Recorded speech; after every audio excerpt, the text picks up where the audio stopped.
Trustee Walton, Here. Superintendent Porras, Here. Assistant Superintendent Chin Bendib. Thanks, Song. Student Advisory Anthony Biondi. Here. Thank you. We have a new student advisory.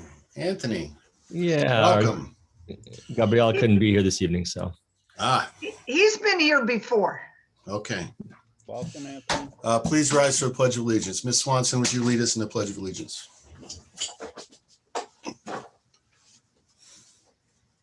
I pledge allegiance to the flag of the United States of America and to the republic for which it stands, one nation, under God, indivisible, with liberty for all.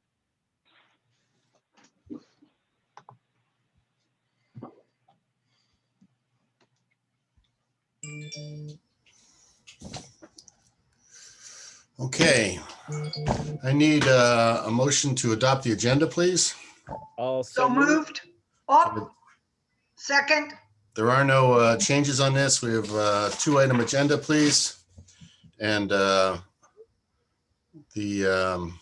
only 2 items really are an action discussion on COVID-19 elementary school. And then as we were meeting, we are going to go into closed session and discuss the superintendent goals and evaluation.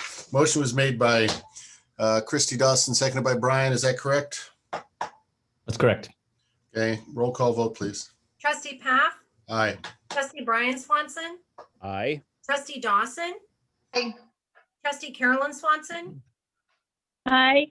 Trustee Walton, Aye. Student Advisory. Aye. Thank you. Okay, thank you. We'll move into our single action of the night. Dr. Porras, I turn it over to you. Thank you, Mr. President. Appreciate the board entertaining this meeting this evening. And certainly appreciate all of the participants attending as well as we continue to work through various concerns and considerations for the reopening plans. The board has indeed already adopted a set of plans with AM/PM looking at the phase-in starting April 30th. Knowing that those plans had already been approved as of last week, we literally the morning after the last board meeting, we received new guidelines that were released by the CDC, which were then shortly thereafter adopted by the California Department of Public Health and then for our Monterey Department of Health. As we've noted before, schools in California follow the guidelines by the California Department of Public Health predominantly. So the follow-up and approval by our state department from the CDC guidelines triggered us to consider there might be some options available for us in the schools. So that's what leads us to this evening. As we had noted in the town halls, we wanted to take a look at what the options were, what the possibilities were. There were no commitments to making the change other than first, we just wanted to see what was possible based on what we could do, considering all of the other guidelines that are still in place by the county, by the state and county. So if you will, give me a moment, I'm going to go ahead and share my screen and we're going to go ahead and go through a very brief presentation with you all. And then we will leave it back up to the board. So if you give me just a second. All right. Can you all see that on the screen there?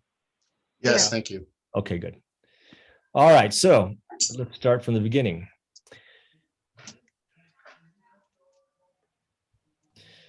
I will also have the principals of the sites will be taking up a chunk of this in the middle. So we also have Buck Rogeman and Principal Keller available here as we get started. So yes, this is for elementary hybrid recommendations as of today for this.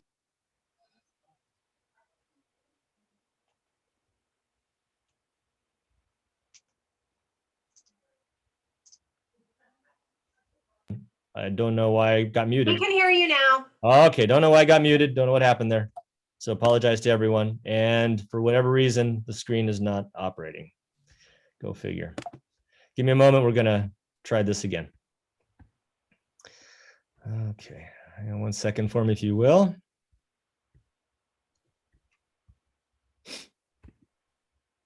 Best laid plans.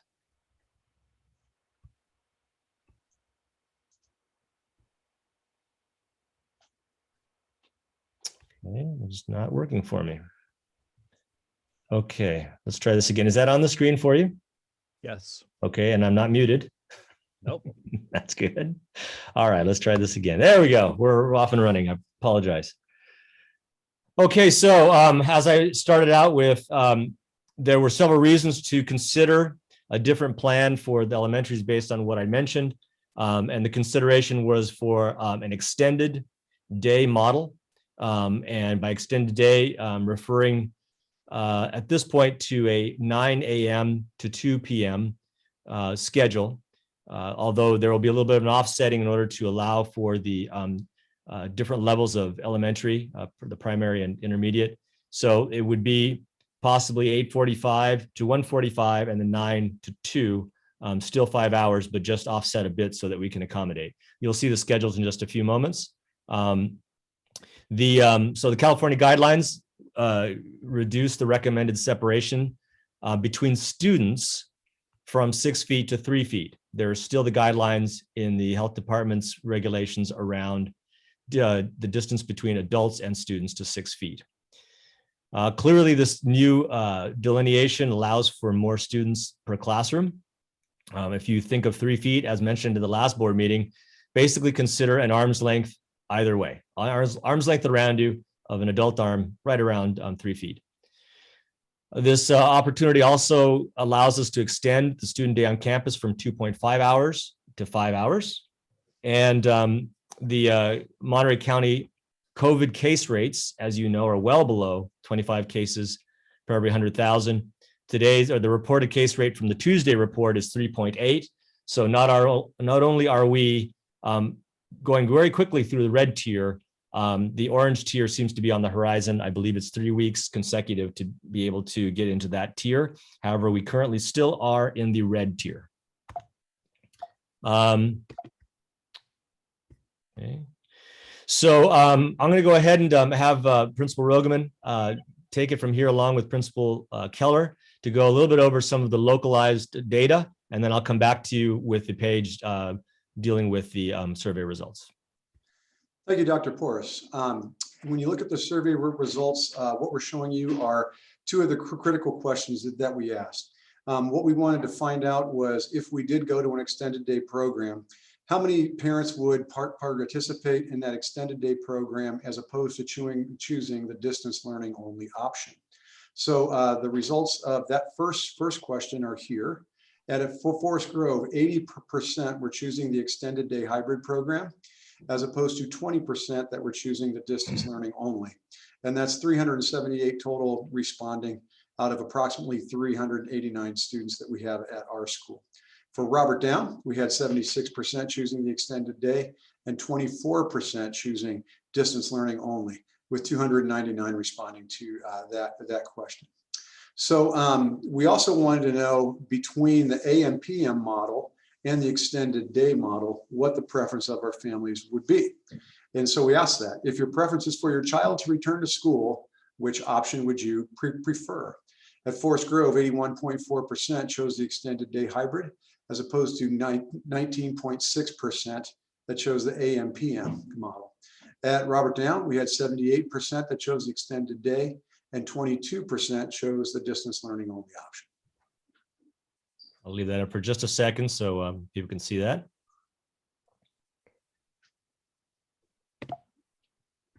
Okay. Mr. Keller, if you want to go over the schedule. Sure. Thanks, Mr. Rogeman. Good evening, Board. Sean Keller, proud principal at Robert H. Down Elementary School. As you can see, or if you came to our town hall the other night, this is the recommendation for the extended day schedule, as opposed to the AM/PM. For TK and our kinder programs, we're looking to start at 8:50 in the morning and have a structure play 20-minute period, a little bit, about an hour or so in, and then have a dismissal at noon. We feel that right now our little ones just need a transition. This could possibly change, but we listened to our kinder teams, and they also felt that their students needed to transition into back to school slowly at this point in time, because they've never been to kindergarten or TK. For first and second, they're also starting at 8:50, and they will also have structured play for 20 minutes. But they will have a lunch starting at 11:30, which will last for 45 minutes. And then they will be dismissed at 1:50 in order for our grade levels to have a little bit of a staggered start and end of the day. For third, fourth, and fifth, you can see, again, they are staggered in the morning. Their start time is at 9:10. They will have 20 minutes of structured play in the morning, and their lunch period will start at 12:15 with the dismissal at 2:10.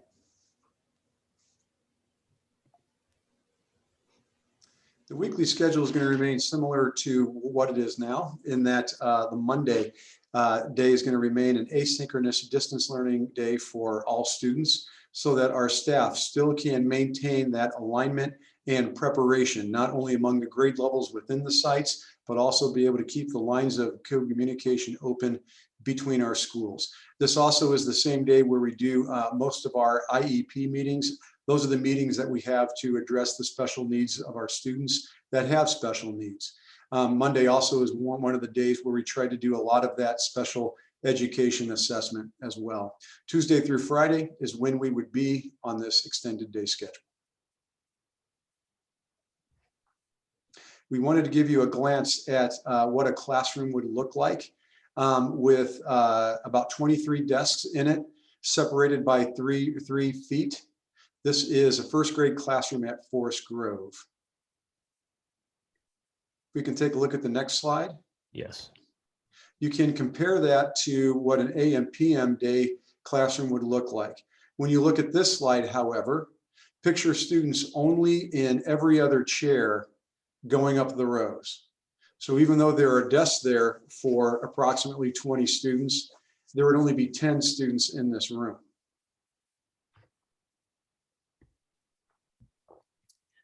Okay, Mr. Rogum, if I may, just as I intro this slide a little bit, one of the transition as we've been looking at this, a lot of challenges began to present themselves. We initially looked at the kind of an overview or the 30,000 foot view. It seemed like it was a fairly doable transition readily and quickly. However, as we started digging in on this with just a few days, really just a few days ago, really discovered a lot of challenges that we are needing to kind of surmount, and some of them are still in question. But we wanted to pose to you what these challenges are, not by way of excuse, but by way of kind of indicating sort of what we need to wade through in order to make this shift over from the AM/PM design, which took several weeks to put together, versus an entirely new model, which we're trying to put together in less than a week. So some of these challenges, I think we're still pretty much in the forefront. Mr. Rogan, I apologize. I'll send it back to you. No, it's fine. You know, and I think that it's important for everyone to recognize that this shift to an extended day model really marks the fifth kind of program that we'd be looking at trying to offer within the calendar year. We went from our normal instructional day to an emergency distance learning program to finish out last school year. And then we transitioned from that emergency distance learning program into a more thought out, structured, planned out distance learning program to start this year. And then we worked on the transition into the hybrid learning model. And now we're looking at a transition into the extended day. When we had spoken with the board in the past, we talked about the need to have 2 weeks to try to make a transition from one program to another. And these challenges have kind of supported that timeline. First of all, the extended day program creates new staffing requirements. Rather than supervising the gates at the beginning and the end of the school day and needing individual supervisors for each class at recess time, now we're also looking at staffing lunchtime, which is an extended supervision period where the staff is going to need some training to maintain structured play activities for a longer period of time than what they would have to do at recess. Mr. Keller, I'll let you take the second bullet. Thank you, Mr. Ruggman. Yes, and after our results from Tuesday's survey, it was made apparent that our second grade really does have a lot of students We have 27 and 26 in our respective hybrid classes at this point. I receive, and I know the board has also received many emails with concerns from parents. We have listened, and we are definitely trying to find an additional teacher. What that will end up looking like is another re-rostering for the parents at Robert Down who are in second grade. That would mean re-rostering the students from the Darnell Bingham class and Miss Luciano's who chose extended day or to be on campus. One of the other challenges that we're looking at is in the AM/PM model, we were looking at having about 10 to 12 students in each one of our classrooms. And with this extended day model, based on the survey results that we have, our classes are going to go from, an expectation of about 20 in the AM/PM model to more like 24 in the extended day model. The interaction with the teacher and 24 students will be significantly different than it is with 10, especially when we're looking at trying to implement the safety procedures and protocols that are going to need to be in place when the students come back to school. I think that the trustees and the public need to be aware that this isn't reopening our schools to the same program that we had going when we closed down schools last spring. This will still be COVID school. Students are going to be in masks. The separation is going to be mandatory. Students are going to be cleaning their hands every time they enter and leave the classroom. And this is going to require some training, and classroom management challenges will be greater with 24 students instead of 10. And so we're thinking through the adjustments that we would need to make, as well as the social emotional impact of having a greater number of students in the class than we previously had. I think the other major challenge that we're facing is rebuilding a master schedule so that we can ensure that all of the students that are currently receiving intervention services continue to receive those services, not only in the minutes that we've served them in the past, but also allowing for them to still attend and participate in all of the other activities that we do on school. We want to make sure that they're not missing out on PE or music or library or our counseling caring circles. This schedule that we built took more than 30 hours for us to put it together for the AM/PM model. And we were able to build a schedule that was able to adjust to address the needs of all of our students, while at the same time making sure that all of those students were able to participate in all of our other programs. When we look at the extended day model, there are things that make it more challenging for us to meet those goals when we reschedule. So we will need some time to work on that master schedule in order to start the extended day program. Yes, and additionally, what we found so far with the jobs that we've been posting, which are very critical for both the AM/PM and extended day models, not many applicants have been applying. So again, I put out a public plea. If you are a parent at either Forest Grove or Robert Down, and you do have time to help us with Gates, with structured play, or with lunch noon duty, please apply for that position on our website. And finally, we would be looking at trying to figure out some answers to the transportation challenges that we have for our special groups. We have a limited number of drivers and a limited number of buses. And so we need to do some work to coordinate those transportation issues now that all of our students would be coming to school at the same time. Thank you, gentlemen. So as you can tell, there's a lot to go into this thinking, and we wanted to make sure we present that to the board and to the community so that you're aware of the challenges before us. I think that 30-hour estimation around the AM/PM master schedule alone is indicative of how challenging this is for us, and we're trying to make it successful. So this evening we have 3 recommendations in order of preference for the board to consider that we feel we can do. They are possible with the additional work that we have in place, and in order to do so, we're going to need a little bit of time. So here are the recommendations that we have for the board. First, in preference, phase in the extended day, that is the 9 to 2 overall program, prior to the spring break. That's an important one. We just feel that trying to make these adjustments before we head off to the break time will allow at least the students to have an exposure to what this program will look like. That way, when they come back from the spring break, it looks a little bit like what it was right before they left, and it allows for a little bit of a transition.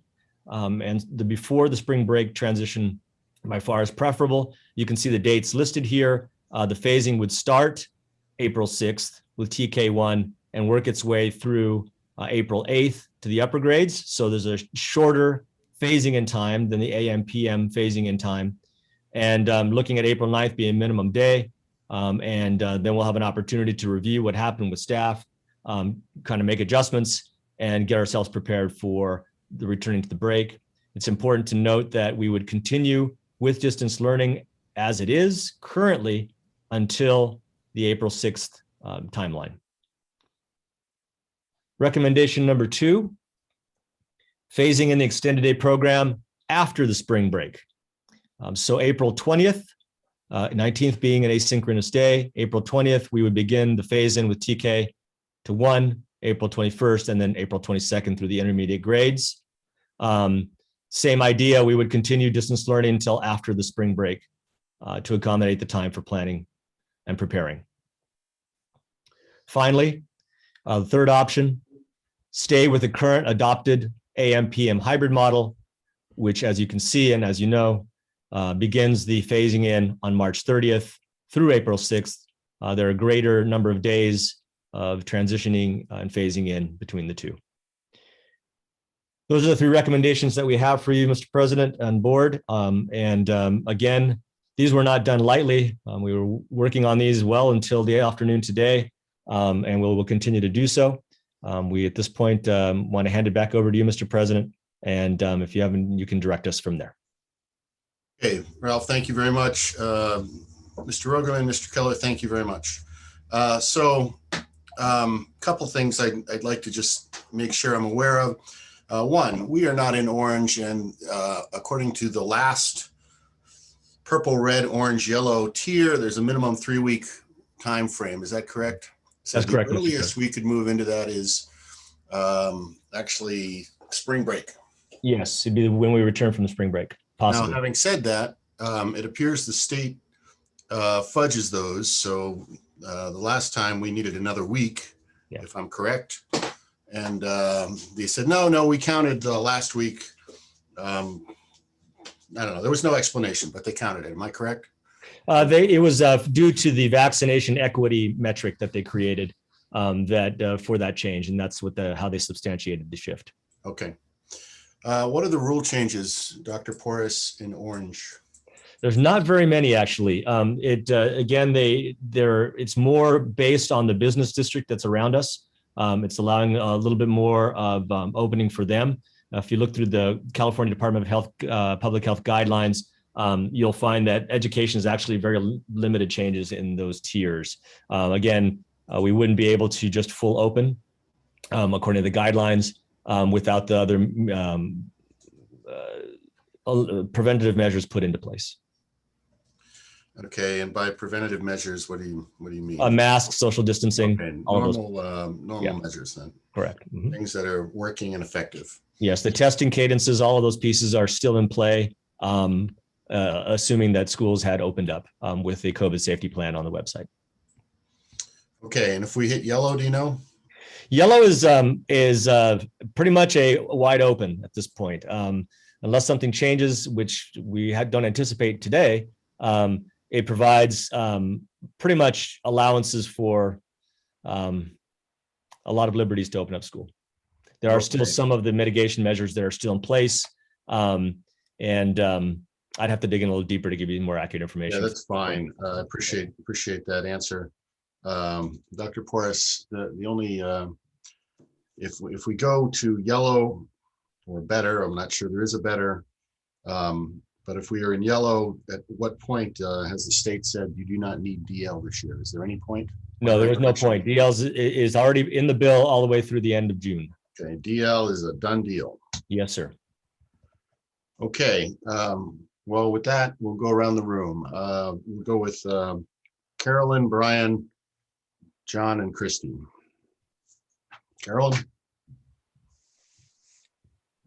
Thanks, John. I wrote down a couple of questions. I also wrote down a couple of my concerns. I realize that now we're going to be possibly asking kids to wear a mask for 5 hours at a time. And from my understanding, we've got snack and lunch as the only breaks for mask wearing. Is that right, Dr. Porras? Yeah, the guidelines actually speak to the masks being worn in large groups. And so we're allowed to remove the masks for a small period of times. And again, it's to the extent needed in order for students to eat, but we need to maintain those distances while that's happening. Okay, so the structured play, kids will be wearing masks. That's yes. Okay. And then, I would just want to say it out loud. I am actually more nervous now that we're in the red tier about community spread. I know indoor dining is now happening, which is exactly the time when you take your mask off. According to the studies that were presented regarding schools reopening, they said over and over again, it's as long as you keep your mask on, as long as you properly mask, you're fine. And now we've got an entire community that's just starting up indoor dining with their masks off. I really do wish that we could phase in a way that kind of almost gave us a little bit more time to kind of see what that's going to do in our community, but I don't think it's possible. I just want to let everyone know that that is a concern of mine, and I do appreciate the phased-in approach. I know that that's part of the state guidelines, and for a split second today, I was thinking maybe just so that we can start on the actual day that we had set forth, phasing in, maybe we should keep the AM/PM model for a stretch of time and then phase next into the extended day. But I feel like that could almost be bringing double work, even though it would be utilizing that wonderful schedule that the team put so much effort in. I think that if we plug that in for a short amount of time and then baby step into the next one, I think it could actually create more nonsense during this time. Let's see. I was thankful to hear Buck Rogeman talk about making sure kids who are on IEPs are being served. We do have a legal obligation, but more importantly, we have an obligation to educate those kids and make sure that they are kept in mind during this time, as well as other underserved populations. The hybrid plan, the AM/PM model, which is the staff's recommendation number 3, which I realize your recommendations are in priority of what that is what staff prefers. So right now, number 1 is on the screen. That's the recommendation that you most prefer. The AM/PM hybrid model, I do just want to say, I feel like that model, it can really only be carried out if families have the resources for midday transportation or live a safe walking distance from the schools, depending on the age of the student. So the AM/PM, I feel, is a really difficult model for working families or families with single parents in them. I hope that the 9 to 2 program is better for working families or families with only one lead parent, but I realize it's also not perfect. Most people work 9 to 5, 5 days a week, and this is 9 to 2, 4 days. So I just want to acknowledge that is a difficulty that this plan has. It's a fault in the plan. I don't think there's anything we can do about it, but it's important to acknowledge the struggles that everyone's having. I do have a question about transportation. I know that the guidance is for kids seated in the classrooms can be 3 feet. Does it mention kids seated on a bus? I will let Director Kelly speak to that one. And I think, Jonathan, you may need to unmute him. I can't get it from the screen right now.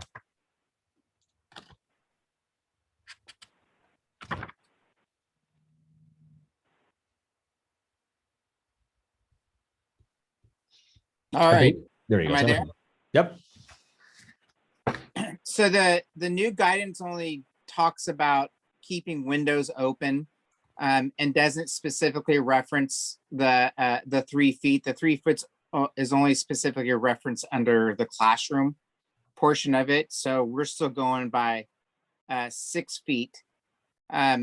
With transportation and with special ed following the same schedule as our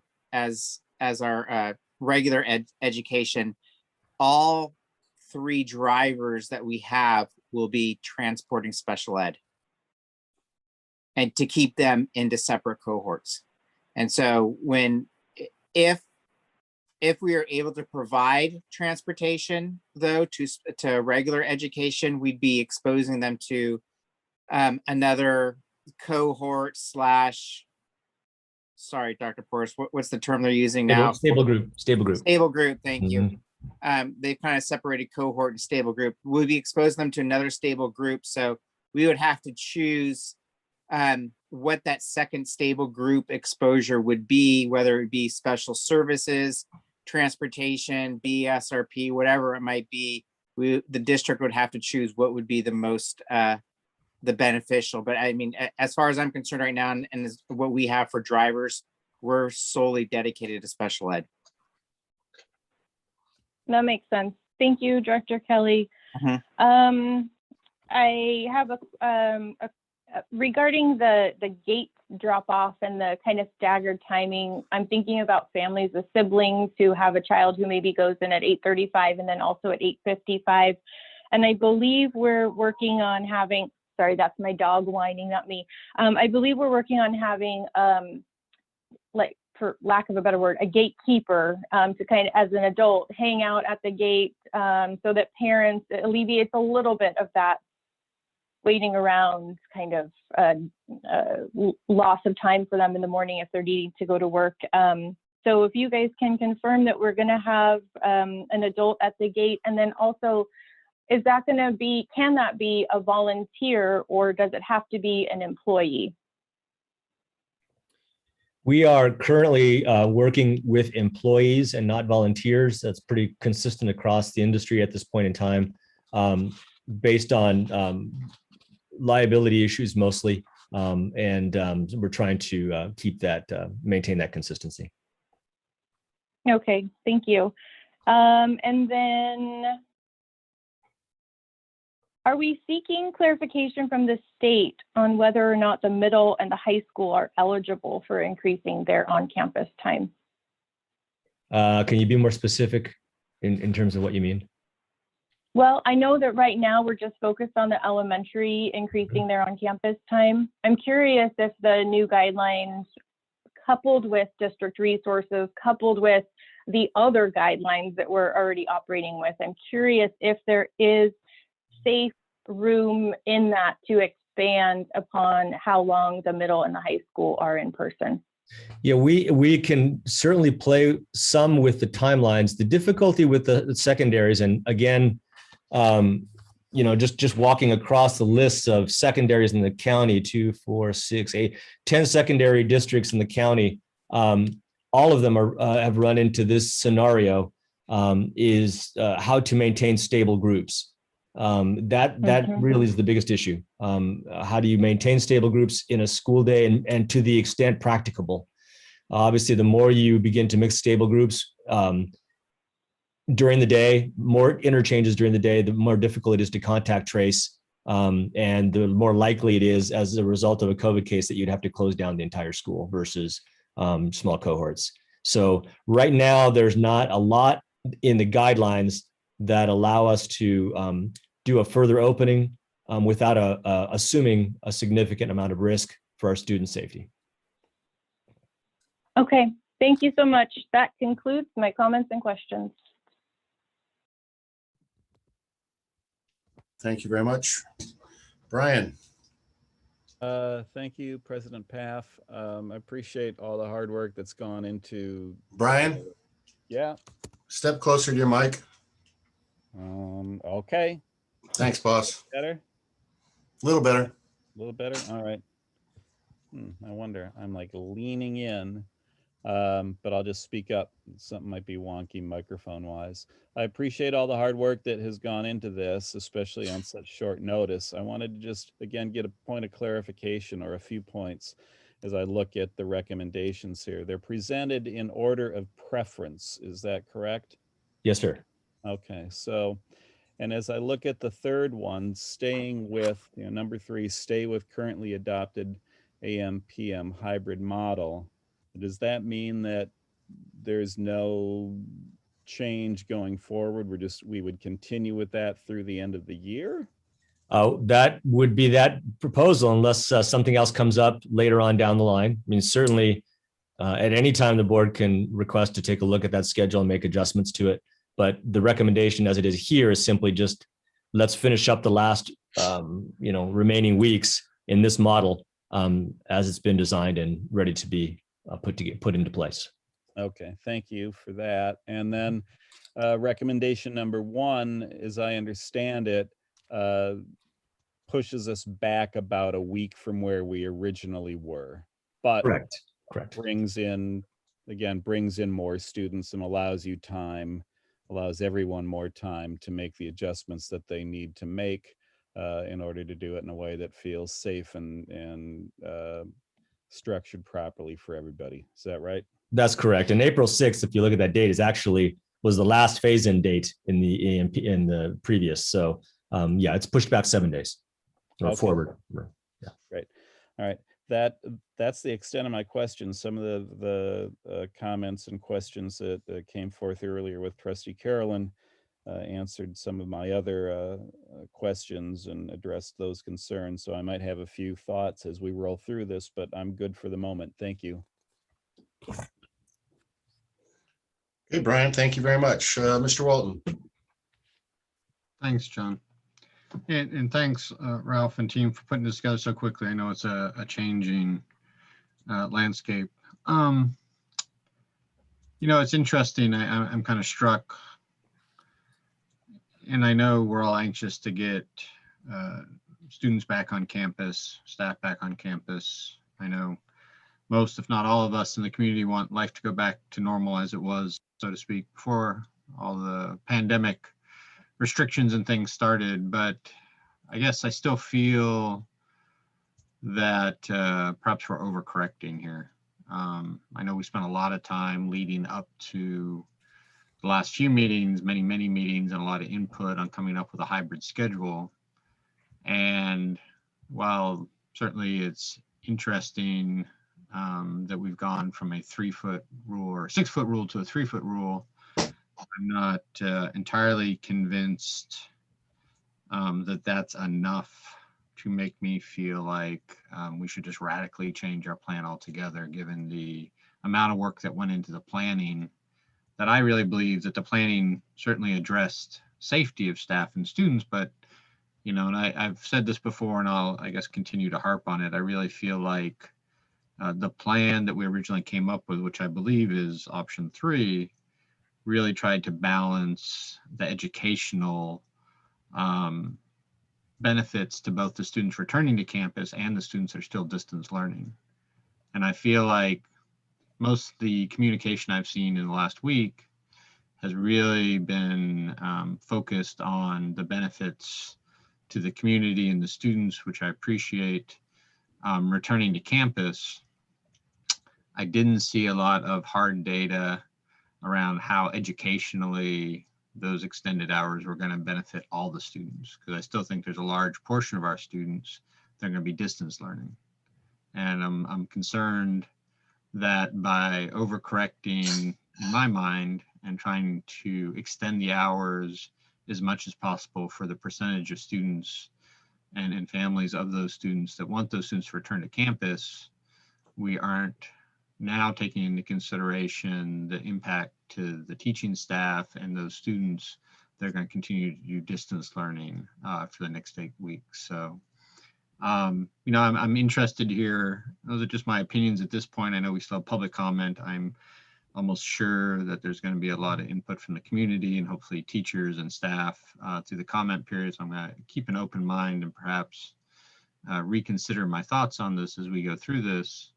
But, you know, based on all the previous conversations before this meeting and where we are today, my preference at this point would be to stick with the plan that we spent so much time on coming up with, the option 3. And if things continue to improve, if things don't change, if we get a good handle on how to balance distance and on-campus learning between the 2 groups of students, then I'd be more than willing after the spring break for the staff to bring back revised recommendations to reconsider. But I really feel like it's disruptive to families and students if we just continue to change the plans over and over again at every meeting.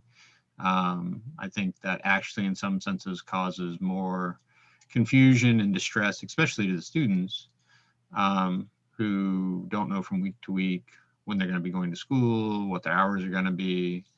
And my goal out of this meeting is to come up with a plan and stick with it for a month, given that there's only really 8 weeks of instruction left in the school year, and not continually adjust it every time we meet. And that's all I have until I hear the public comment. Thank you, John. Ms. Dawson.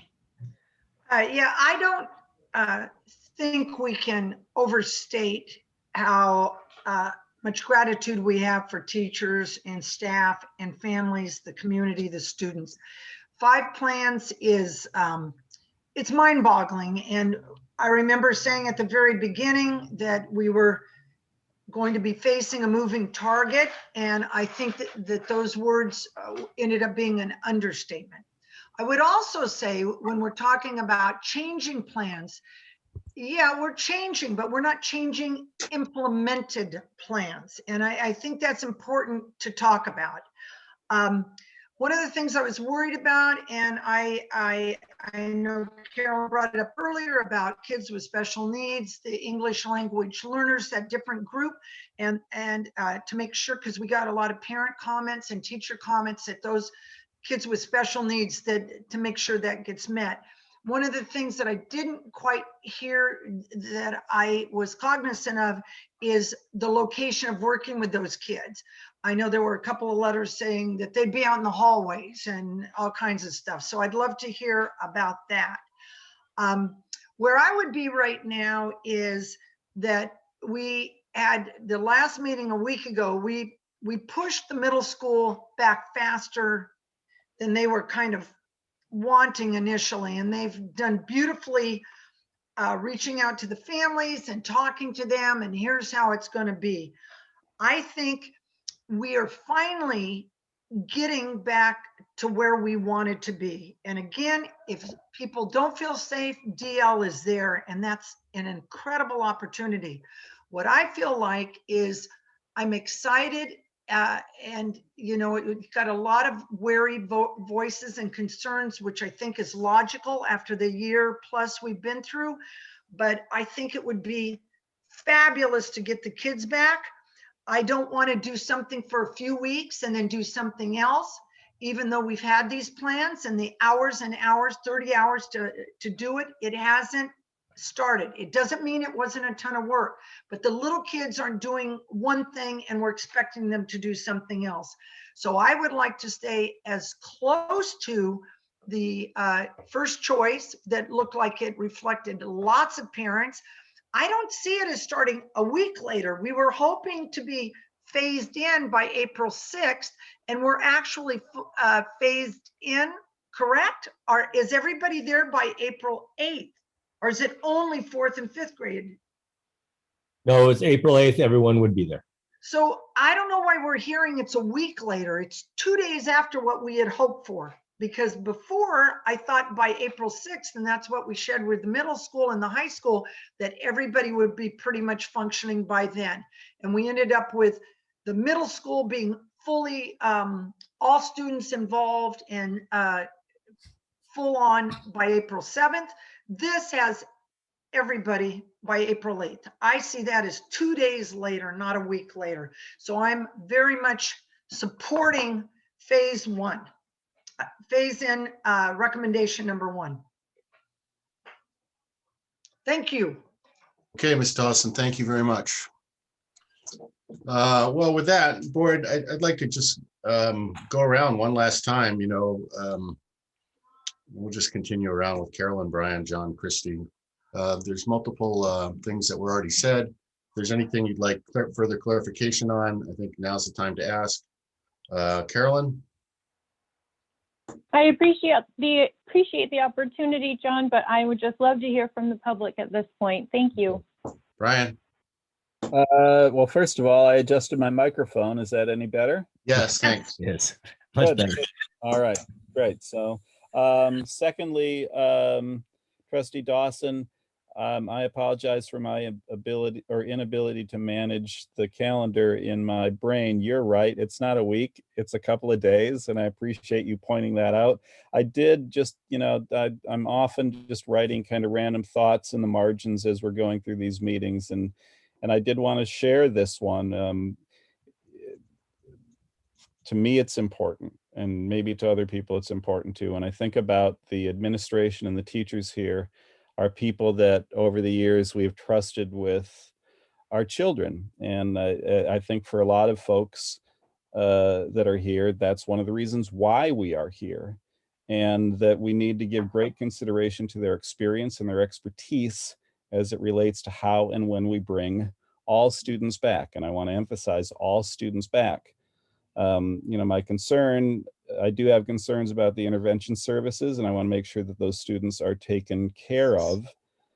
So when I look at recommendation 1, 2, or 3, I keep that in mind about the people, both the teachers and the administrators who are in the trenches every day. And I appreciate all that they bring to this conversation. It weighs heavy as I consider what we do. They've given us their recommendations in order of their preference. And I'm keeping that in mind as we roll into public comment, and I will leave it at that. Thank you, Brian. John?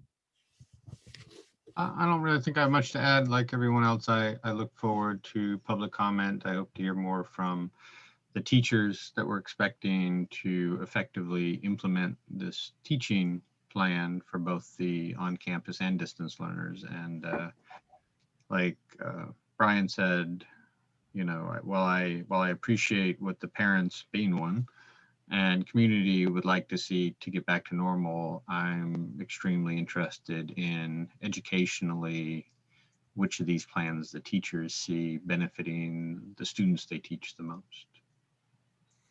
Thank you, John. Christy, anything else?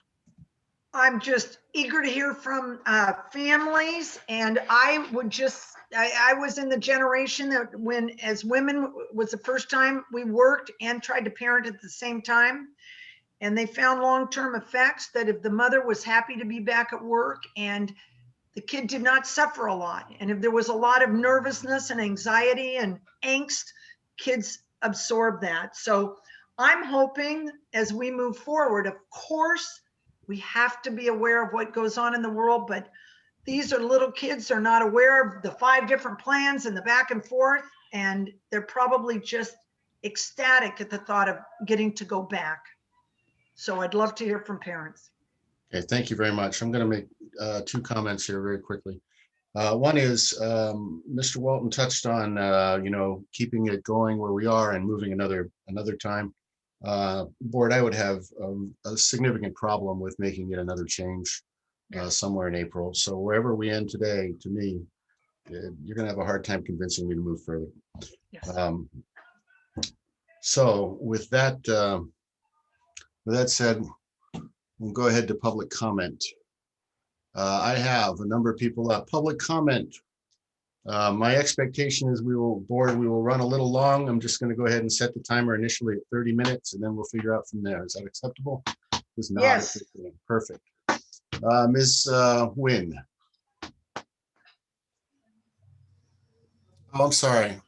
Jean, we'll come back to you, or whoever's at the top of the list. Kelly Nguyen, please. Yes, thank you. Thank you all for hosting this extra meeting tonight. I appreciate the opportunity to speak with everyone. I did draft up an email. It's very brief. I'm just going to read to you what I wrote just to ensure I don't forget anything.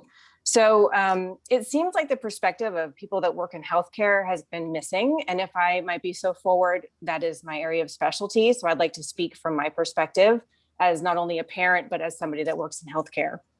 My master's degree is in healthcare administration, and my specialty is the management of severe infection called sepsis in the pediatric and adult populations. I hold dual licensure both as a nurse and a public health nurse. Until we moved to Pacific Grove 2 years ago, I was practicing in acute care and was responsible for ensuring quality care for over 1,700 patients a year with sepsis. I now work for a nonprofit that specializes in education on sepsis for clinicians and lay people. So I've had firsthand experience over the last 15 years of taking care of too many people that have passed from serious infection. That said, I'm well versed in the CDC guidelines, and I have significant concerns with some of the full day in-person models that are being proposed. I'm not going to go through everything. I realize CDPH is driving a lot of this, and I have read that document as well. There is a lot of overlap, and there is a little bit of variation between the two documents from what I've seen. The CDC recommends that teachers maintain 6 feet of distance, not only from each other, but also from students. So if we're going to put 20 students or more back into a classroom, I do not see how a teacher can safely maneuver themselves throughout that room and maintain 6 feet of distance. Even though people are vaccinated, we still have to maintain that distance because we don't know how the virus is being shed and shared. My next concern is that when children are eating, masks cannot come off in the classroom. They need to be outside or safely spaced out at least 6 feet if they're going to be eating. So what are we doing during inclement weather? Already the children are going to have to be sitting with the doors open and everything to support better airflow, and I appreciate that. But what if it's raining? Are we going to line them up in the hallway? Who's going to monitor all that? And then the CDC also recommends that both teachers and students are tested at least once a week for counties in yellow tier or worse. They also recommend random testing. And I know that that's not the plan for PGUSD because it's based on CDPH, but I do want to point out that CDPH has more lax guidelines than CDC does when it comes to this. I don't think it'll come as a surprise to anybody that families in Pacific Grove are planning to travel for spring break. I know that there's already new cases of COVID in our community amongst a child that goes to school and their parent. And I regularly see many families interacting out in the community that appear to be bubbled, that are not wearing masks and not following the guidelines. So I want to emphasize that the CDC and CDPH guidelines for our school reopening really only work if people are following those guidelines when they're not at school. And I do have concerns if cases start to go up, as we are starting to see in about 24 of the states in our country and already in Europe. What are we going to do? Are we going to close back down all the way, or what's the plan? So my daughter's an asthmatic and my son had a serious autoimmune disease last year. So I've had to choose between sacrificing either their physical health or their mental health. And so when I took the survey, I don't feel that what I wanted was accurately reflected. I wanted the hybrid because I felt like it was safest for all teachers and students because of the number of students per class and the ability to safely distance everybody. But I wasn't able to pick directly that in the survey. So based on the outcome of this meeting, even though I selected, I want them to return in person, I will only do so if it's hybrid, and we will probably be switching to distance learning if they cannot go back hybrid. So at any rate, I know everybody's sacrificed a lot, and I appreciate that this is difficult for everyone. And thank you for the chance to speak. Thank you very much. We'll go back to it's Jean, Nick, Evelyn, and Arthur. Thank you, Ms. Yeah, this is Nick actually talking. So just like Kelly just mentioned, not what she was talking about, but specifically about the survey. I know a lot of work goes into all this stuff, and I appreciate that, but the survey I don't think reflected our position on what our preferences are. And that is that we want our child to stay with their same teacher, and we want them to go back on the schedule that was already laid out. In particular, we have a kindergartner who has been ramping up and super excited to go back to school. And yes, I understand that all students go back only 2 days later, but kindergarten and TK really is a whole week later if they start a whole Tuesday, a week from Tuesday instead of this coming Tuesday. So that is a week for a kindergartner and TK, because instead of starting this Tuesday, they would start a whole week later the following Tuesday. So to readjust that at this point in the game would present a challenge, not only at home, but just with the children in general. And I don't think I could fully address that in the survey. So I guess part of my question and concern is, our preference would be to go to whatever plan provides us to start on the schedule we were originally on. Now, if we can get to we would prefer an extended day for sure, if that was an option. But I would rather have a shorter day and have another week in school and have them return sooner than have them wait another week after they've been ramping up, because they have a countdown, literally a countdown on a calendar to when they're going to go back to school and meet their friends for the first time. That is all I have, unless somebody has another option on the agenda, which I didn't see, that would address the fact that TK and kindergarten don't stay as long as the rest. So they wouldn't be as drastic to have back on the original schedule. That's all I have. Thank you very much. Ms. Schultz.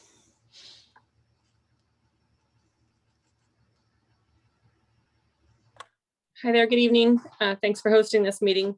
I want to start off by saying that I appreciate all of the effort that went into all 5 models, and thank you for pointing that out, Mr. Rogerman, that there were 5 models developed over the course of the last last year. And I appreciate and echo the concerns that Ms. Nguyen gave at the beginning of the public comments.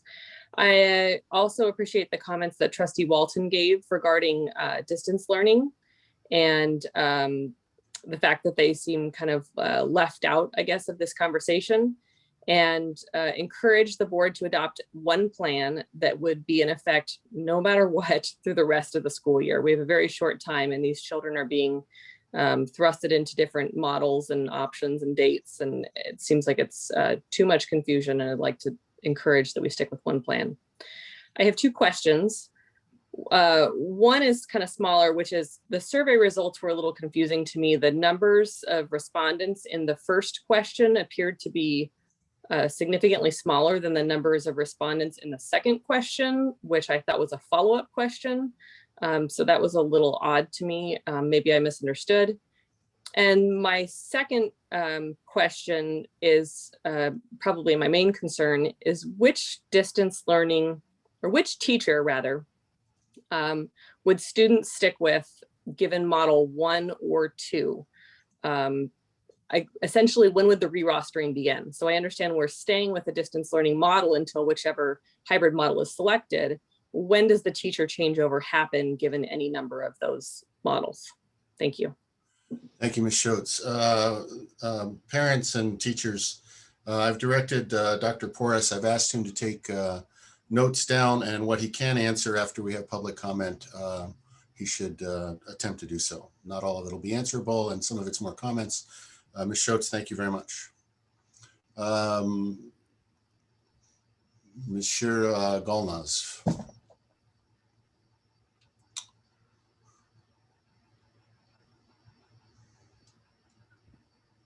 Yes, thank you so much for hosting this tonight. I just wanted to mention a couple of things that I also took note on. First of all, I'd like to really thank Ms. Kelly for her very thoughtful information that she shared that was on point and very, very well researched. So I absolutely want to follow up on what she said and thank her for sharing that. I would also like to say that we have waited over a year. A couple of more weeks would not matter. The safety of the kids and the faculty and the families are more important than getting to school in person a week ago. So that's my take on that. And yes, kids do understand it. For those who commented that kids wouldn't know the difference, they do understand it. We have to give them more credit than we do. They do understand what's going on. And faculty, whether they want to stay online or want to go back to classroom, they do need time to plan. And that's all I wanted to say. Thank you. Thank you very much. Ms. Lewis.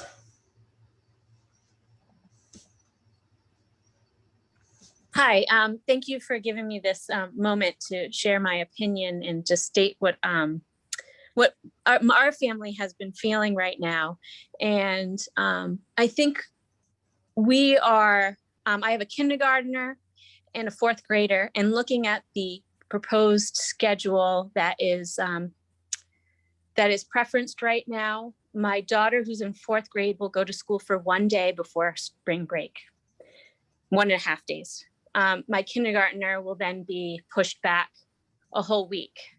I know that doesn't seem like much, but that is a lot to a kindergartner. And right now we're in the position of, especially the kindergartner, he does not like school.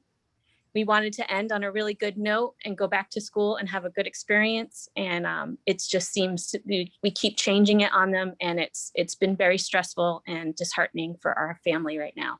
So I just wanted to push that out there, that that keep changing all of this has been really difficult for us. And we do appreciate everything that you are doing and all this planning.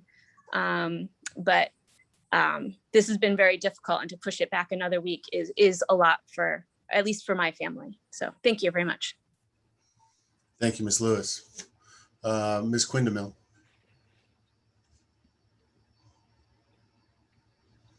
Thank you. I just have a comment.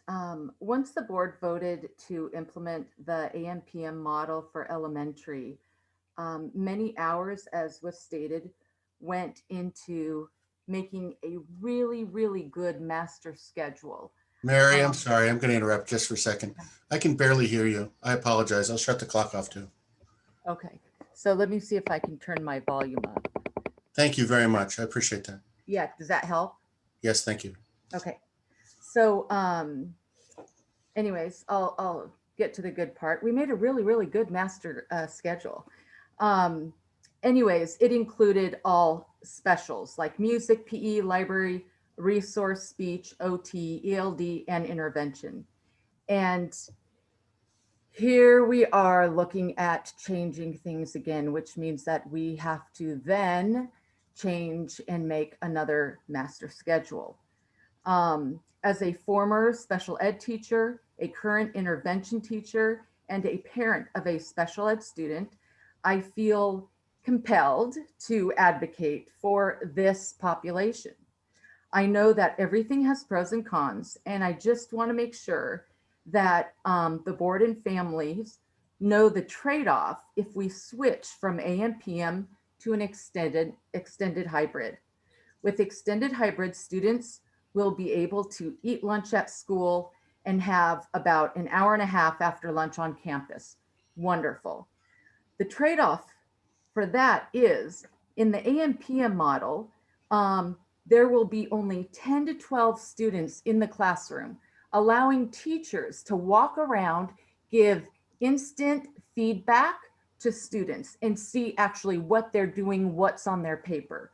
Whereas in the extended hybrid day, teachers have to remain in the front of the classroom, and there is not that option to do that.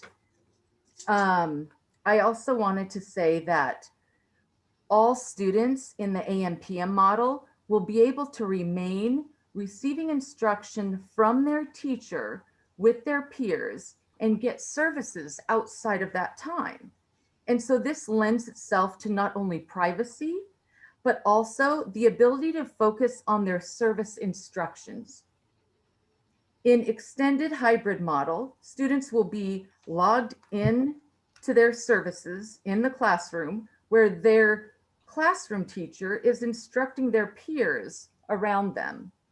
As a parent of a student that didn't want to look different than her peers and wanted to do what her peers were doing, I know that this will be possibly very difficult for some of our students. This is why I am advocating for the AM/PM model. Thank you for listening. Perfect timing. Thank you, Ms. Quindamil. Ms. Brousseau. Hi, I'm Kylene Brousseau. I teach 2nd grade at Forest Grove. I'm also kind of piggybacking off of what Mary had mentioned. I have taught special education. I also have a child who is on an IEP. He's not at the elementary level. And to be honest, I'm quite thankful for that, because I have major concerns, extreme concerns, and need to advocate for these students. These students deserve to be a part of the class. They should not be segregated into the back of the room to receive their services or possibly outside to receive these services. It is not fair. It is not okay. These kids, if they're in the classroom, they need to be a part of the class. Being pushed to the back of the classroom, trying to work with the service provider while I'm in the front of the room, trying to give instruction to the rest of the class, that child is missing out on the instruction that I'm giving. They're going to be distracted by what I'm saying because they're not going to be able to focus on their specialist. If they're back in the classroom talking, that's going to be distracting to the rest of the class. So again, there was so much time put into this schedule that can serve all students that it really is a shame to think that this could be changing and that our most vulnerable students will really be suffering. The second thing that I do want to mention as well is with having 20 plus students in a room, I'm not going to be able to maneuver around the room to really check in with them. I'm going to stay by my desk and hope that everybody is getting it. I'm not going to be able to check in with anybody. So like Mary, I'm also advocating for the AMPM model where I feel that having a smaller ratio of students will benefit the students more because they can receive more attention from teachers in instruction as opposed to 20 where I'm not really going to be able to leave my work area and be able to help them. I think that it will end up hurting them in the long run. And everybody keeps talking about learning loss. I don't think that having 20 plus students in a room is going to gain that. Thank you. Thank you, Ms. Purcell. Frank.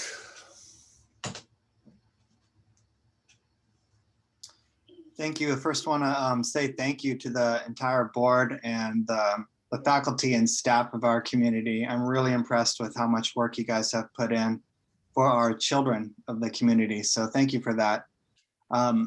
Full disclosure, we chose to keep our child at distance, but in looking at the extended day option, I have to look at, think about the equity issues. You guys have done a great job trying to address this issue that is impossible to address, but you've done your best, and I want to thank you for that. But I'm thinking specifically about quality contact hours between the instructors and the children, and I don't see how that could be equitable with the extended day and those who have chosen to be at distance. And with that comment, I'd like to turn the rest of my time over to my wife. So our child is at Robert Down in 2nd grade. And as I understand the options, it sounds like he will be directly impacted if you decide to go to extended day. One of the reasons we chose to keep him in distance learning is he does have a 504. He struggles a lot with transition. Transitions are hard for every child, but for our child, it's especially hard. We didn't feel like there would be adequate support with an aide in the classroom, knowing that the aides are going to be remote.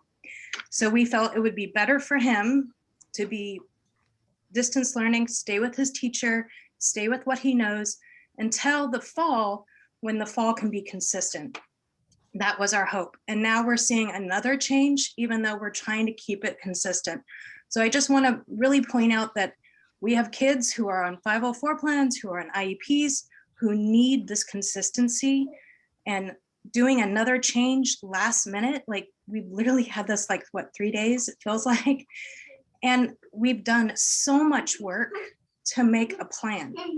And while I understand Christy Dawson's comment that this wasn't really set in stone, families are planning on this. Families are planning on the hybrid because that's what we've been talking about for so long. And while I appreciate all the work and effort and consideration for the extended day, I know families are struggling. You know, we're all struggling.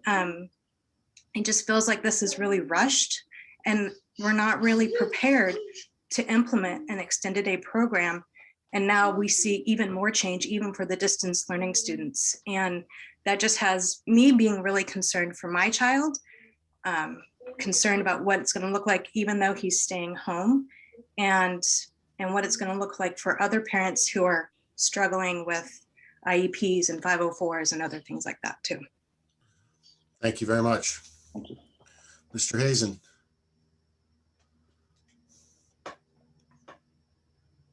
Thank you, President Paff, and thank you again all for the flexibility here.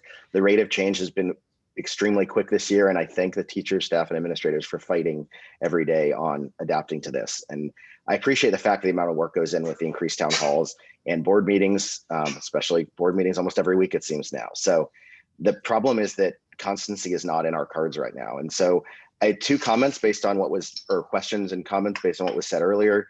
For the AM PM versus extended day, it's hard for me to fathom how increased minutes with time with teachers in the extended day model would be less of an educational opportunity. The points being raised about IEPs and special education are an exception to that, though, for sure. But if you have more time with your teacher in extended day than you would in AM PM, I don't see how that could be a loss. Secondarily, I didn't see any difference between distance learning programs between the AM PM and the extended day. And if I miss this, please do correct me. But I don't see how the extended day would be, again, taking away from the distance learning opportunities. So again, please correct me if I'm wrong. So the last thing is, we know these things are changing constantly. And I want to echo what Trustee Dawson said, is we aren't changing the implementation of plans. We're coming up with the best plan based on the constantly changing information. That's adaptive planning in my world. And this scenario planning is a necessary option in the current situations. So I'd like to end with, though, I'm really interested in what the teachers think of the options presented, particularly what the students are going to get out of this, as well as some of the health risks that have been presented by others on this call. So thank you very much for the time. Thank you, Dr. Hazen. Ms. Roth. Hello. I'm sorry, my notes are a little disorganized now because I've gotten more, but I just want to start by saying thank you. I know it's a lot of work for everybody. The parents have voted. I think that needs to be a big consideration in this decision. 80% of parents at Forest Grove want to go to the extended model. Nothing has changed yet. The students have not gone back to school. We have not started any model in person yet. So to say that we're gonna, we're changing things and we're changing it again, we haven't yet. The kids haven't started back at school. So I agree that I don't want to start one thing this week and then change to another thing in a couple of weeks. I think, we should get something that we can stick with until the end of the year, because it is only, 8 weeks or whatever left. However, if the cases continue to go down and things can start changing rapidly, we do need to adjust to that rapidly. I'm talking really fast because I want to get everything in. Sorry. Again, 80% of parents at Forest Grove said they want to go to this new model. I think we need to listen to the parents. Obviously, the special ed, the IED, those children need to be considered. We need to figure something out for that, but that's in addition, not taking away from everybody else. I have one more. Oh, my other big idea is maybe there's another model, another option that we sort of roll in the kindergartners and the TK on the date that we said we were going to. Maybe they go in for that original 1.5, 2 hours that they were scheduled for the AM PM. Yes, maybe they're all together in one class instead of separated, but maybe there's a way to stick with the original schedule a little bit and ease into, we start at 2.5 hours and then the week before spring break, we go to longer hours, something like that. Not necessarily changing the plan. Everybody would be in with their teacher, but just to test it out, because that would probably be good for teachers and staff as well, is to, start slowly and build up, but with all the kids together, and they're re-rostered, potentially re-rostered, because we haven't re-rostered anybody officially yet. It's all just on paper. So anyway, thank you again. I appreciate it. Thank you, Ms. Roth. Ms. Neuenhaus. Hi there. I am a cohort teacher up at PG Middle School, but I'm a mom of an 8th grade student and a 2nd grade student at Robert Down. First, I want to say, hey, none of us are having fun here. We are all giving up something, and I think it's important that we remember that, because we're thinking about our individual situations, and that can become extremely divisive. But let's remember, we all have the same goal of getting back in the fall, quote, normal style, where kids are in the room. I think that should be the long-term goal of each of us. So looking at the schedules proposed, I at first thought, hey, I want my 2nd grader to go back extended day. But then when I saw the number of kids in the room, I became extremely concerned. I think it's an oversimplification to say, hey, kids are dying to see their friends, shove them back in with 26 kids or 24 kids even. The last time I took my daughter to Caledonia Park, she was extremely overwhelmed, and it struck me. I mean, we've got a lot of kids here who haven't been around more than 1 or 2 children at a time. So for the sake of the numbers, I think social emotionally, it's safer to have our kids have more access to the teachers and access to a limited number of kids in order for them to feel less anxiety and to feel seen safely in the classroom. Also, I think I'd love again to hear from more teachers. There's a reason why elementary school educators rarely have their desks in rows and never teach from the front of the room. And that's because that's not effective teaching practice.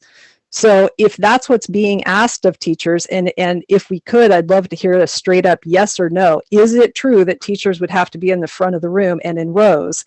Because when we took the vote to address the person who was just speaking about parents voted, we didn't know that when we voted. We did not know how the room looked in terms of the teacher being in the front and the kids being forced to be in rows. I think that's a critical piece of information. But notwithstanding, I say stick with the AM PM. Thank you. Thank you, Ms. Neuenhaus. Mr. Darden. Hi, this is actually his wife, Jessica. Thanks for letting me speak, and thank you for all the work you guys keep putting into this, pivoting. Well, first I just want to say that this isn't all on paper, like, has been repeated a few different times. I mean, like any good teachers do, they have been preparing their classes. My kids' class has a celebration plan tomorrow morning to see off the end of the current cohort that they've been with so far this year. So I just want to push back a little bit on this. Our kids are not completely off in another universe, unplugged from what is happening. But I would also just want to say, like, we are planning to stay distance learning. And I think my biggest concern is I just definitely want to hear for sure what impact this change would have on what is offered for distance learning. My biggest concern and our priority is to make sure that what we have been getting remains at the quality that it has been, that the specials are there, and the teachers have the support and the time that they need. Okay, thank you very much. Mr. Freeman.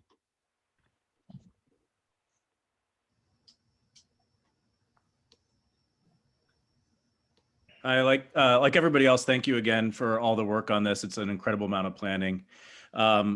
I just want to make a couple points that there's certain things that we do know, and there's a lot of things we don't know, right? We do have the CDC guidance. We do have the state guidelines. We do have what every other state outside of California has been able to do much faster than what we've been able to do. We know what the current infection rates are. We know what the risks are for kids compared to adults. And I think it's really important to know that, the parent survey came back, as others have mentioned, with 80% support for the extended model. And so I think it's really important for us to remember that there is no option on the table that's going to make everybody happy. There is not a single one. That is impossible. And I think the job of the school board and the schools is to try and do the best for the most. And I think the survey results were pretty indicative of what that should be. Thank you. Thank you, Mr. Darden. Okay, board, we're going to hear from, I'm not sure who that is, Erica. And then I'll need to take a 2-minute break and talk with the board. So everybody whose hands up, please keep your hand up. Thank you. Hi, thank you. I just like to echo again the time frame in making the change. I would just like to suggest that we stick with the AM/PM model. I know that many parents have already mentioned that we didn't know what the classroom would look like when we took the survey, and that the teacher would be up front and that the students would be in rows, and that situation would be all day like this. So having learned that this evening, I would like to just recommend that we possibly still stick to the AM/PM rather than the full day. And that's all. Thank you very much. That does give me just pause. Everybody, again, please keep your hand up. Board, if you would unmute yourselves. At this point, I'd like to continue for at least another, I mean, there's a big queue. If you've spoken up already, please, I'm not going to call on you again. But there is a large queue. I'd like to continue hearing from outside people, ending with the Fadim family at this point. That's the last person on there. Katie, okay, ending with Krieger, but we're board. Is that acceptable? And John, I see about. John, Yes. oh, sorry, I'll go first. Sorry if I cut any other trustee off. I was just going to say, I think we should let everyone on the call, we should give them a warning and say, if you have a comment, raise your hand now and then cut it. Yes, thank you for presenting that. Ms. Krieger will be our last possible speaker. John. Yeah, I see, I don't know, 18 or 20 hands raised. I mean, if you cut it off now, we need to go for probably another 45 minutes for comment, I would guess. Yeah. Well, I think that's probably about right. And again, I'm going to stop with Katie Krieger, whose hand was up when I, we said 30 minutes here, so we're past 30. It's still a board meeting. Christy. Yeah, I think it's such an important issue, and this is, we've been so excited to have so many participants. We're sitting here right now with 275, so I am very willing to hear comments. Okay. Brian, any questions? I'm fine to continue. I just would urge everybody that's in line, if you're echoing somebody else's sentiments, consider that that's already been stated and heard. And everybody that's commented so far, I want to thank them for the civility. It's greatly appreciated. And let's continue. Okay, thank you. Again, I'm going to stop with Katie Krieger here. So next on the list, Ms. Guthrie.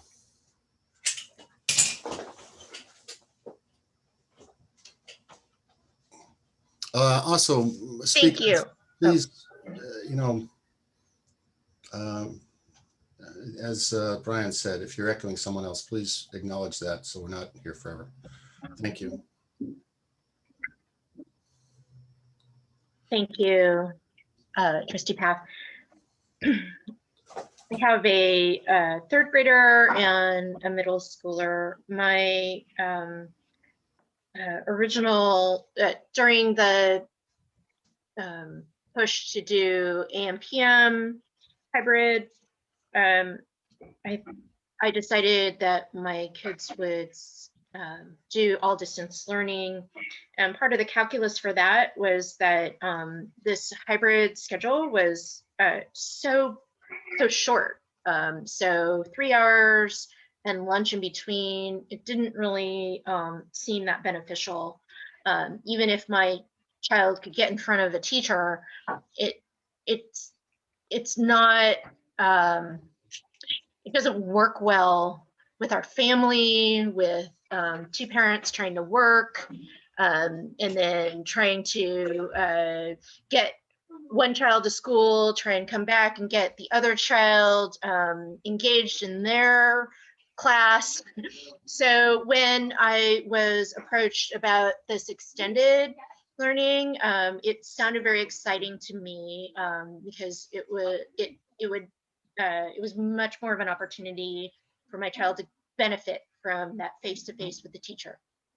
However, hearing the formation of the class with the teacher in front and et cetera, I do now have reservations. And what I guess my bottom line is that, we're asking all the teachers and the staff to kind of change up mid-race and to go from like learning all of the distance learning and how to approach it with all of the kids and deal with it successfully.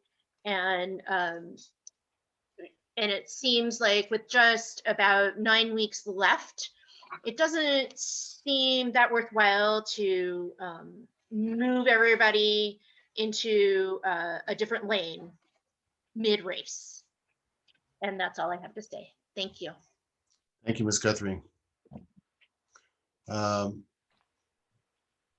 Papadakis, I'm sorry, I not quite got the first name.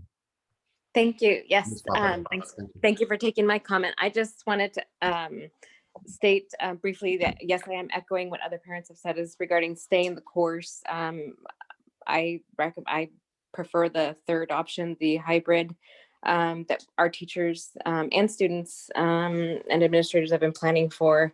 Something that hasn't been discussed, at least I was a little late to the meeting, but we're going through all of these options, and what if we do get back to get to 9 to 2 and the kids are back on site for a long day, and then we have to close down because inevitably, I am not in the medical field, but with 20 plus kids at 3 feet distance, somebody's going to get ill and they're going to close the classroom down again, and we're going to go back to distance learning again. So I really feel it's important that we finish the year strong, allow teachers and students and parents, just all of us, to focus, get through this year, and get excited to go full force in the fall.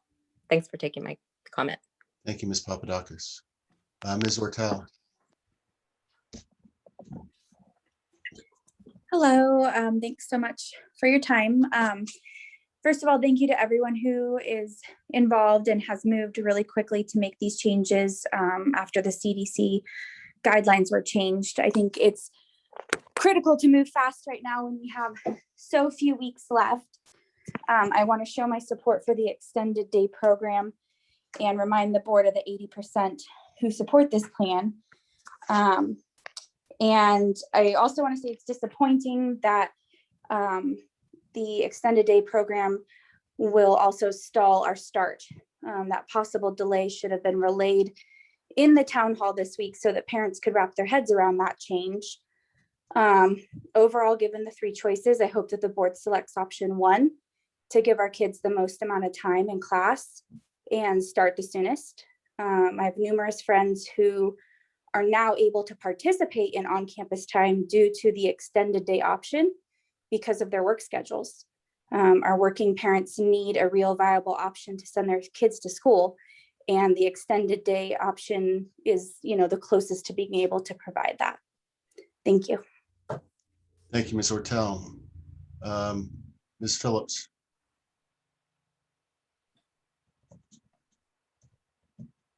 Yes, hi. Actually, it's Tim Phillips. Kendall's my daughter. Tim Phillips, Mr. Phillips. I just want to make a real quick comment. I'm not going to go on and on. I'm not really going to thank anybody or congratulate anybody, but my comment to you, the president of the board, is I want you to take into consideration when you're making these decisions that all of our children have a right to an education, and that this has been going on for over a year, and that distance learning, despite how many people have signed up to do it, is not an education, that kids have fallen behind. And if you try to go to a private school in this area, they actually have to give your child a review for 2 weeks to see, because they have to see how far they've fallen behind because of distance learning. And consider that it's been a year. Schools across the country, including in this community, have been open since August, and there are not, major catastrophes that have happened. And I just hope you take that into consideration, that all of our children deserve a right to an education. That's all I want to say. Thank you, Mr. Phillips.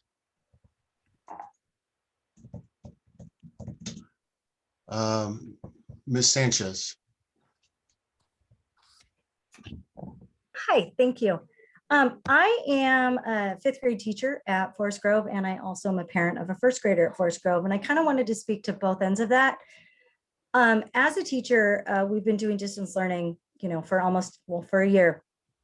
And in that time, I have gotten to collaborate with the other 5th grade teachers, both at Forest Grove and Robert Down, weekly.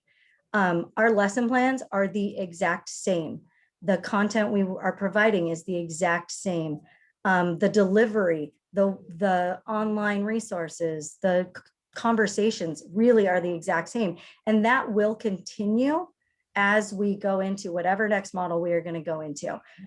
Someone sort of asked about that discrepancy, and I just wanted to say, as far as I know as a teacher, there won't be a difference. We are still planning together, and we are still moving forward week by week together. My comment as a parent is that I have a first grader, and for this school year, he's had one-on-one help, and that's, I'm working full-time, so I've had to hire somebody to come in and help him one-on-one with his classes. When the hybrid model was proposed, I thought, okay, he's going to go back with 10 or 12 kids. He's going to get attention similar to what he would have gotten for this last year. When I saw the numbers coming out for the extended model, they're huge. They're absolutely huge. And educationally, I just feel like he's not going to get the attention from the teacher. He's not going to get the support that he needs. Not to discredit his teacher, she's wonderful, but they're just guidelines. The teaching model that we have known in Pacific Grove for years and years and years, and the type of education that kids have gotten for years and years, and the activities, they're just different. They will be different this year. And so I just want everyone to keep that in mind. I've taught in schools with 39 kids in a classroom, and it wasn't good teaching. 26 kids in a classroom is a lot of kids, especially in those younger grades. It's a lot of kids, and they need that over the shoulder help. And it saddens me to think that they really aren't going to get that if we go with the extended model. Thank you. Thank you, Ms. Sanchez. Hillary. Hi there. All right, science is telling us that we can provide more in-person learning, and this is exciting and needed. The kids need to be back, and quite frankly, we're behind. Kids have been back in school across the country, and even if you look in our county, you look at Carmel, we're behind. And so distance learning is certainly an option for those with issues, but I think we need to advocate for the children and adopt recommendation 1 and get the kids back. We're not overcorrecting, and nobody is confused. We have an opportunity to double the amount of in-person learning, and this is vital. The kids have missed a year, and I don't think we can close the door on an opportunity for more in-person learning. And I think it's also, people have mentioned this, but the survey results were very one-sided. 80% and 76% respectively said that they prefer extended day. It's not even close. So the kids have suffered, and I'm just asking you to advocate for them and adopt recommendation 1, because the schools are ready. The teachers are absolute rock stars. That's something that we can all agree on. They've been amazing. And I think the kids are ready, and I just want us to advocate for them because they need to be back in school. And I don't think we can close the door on an opportunity for more in-person learning. Thank you. Thank you very much. Karen.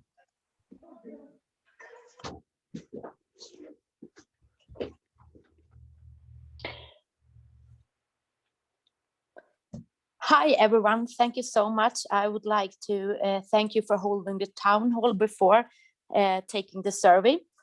I would also like to show my support for the extended model. The result of the survey, I think it talks for itself.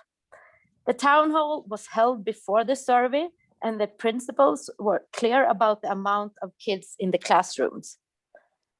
I think it's great that you open up, coming from Sweden, where all the research points to that kids are not the drivers of the pandemic.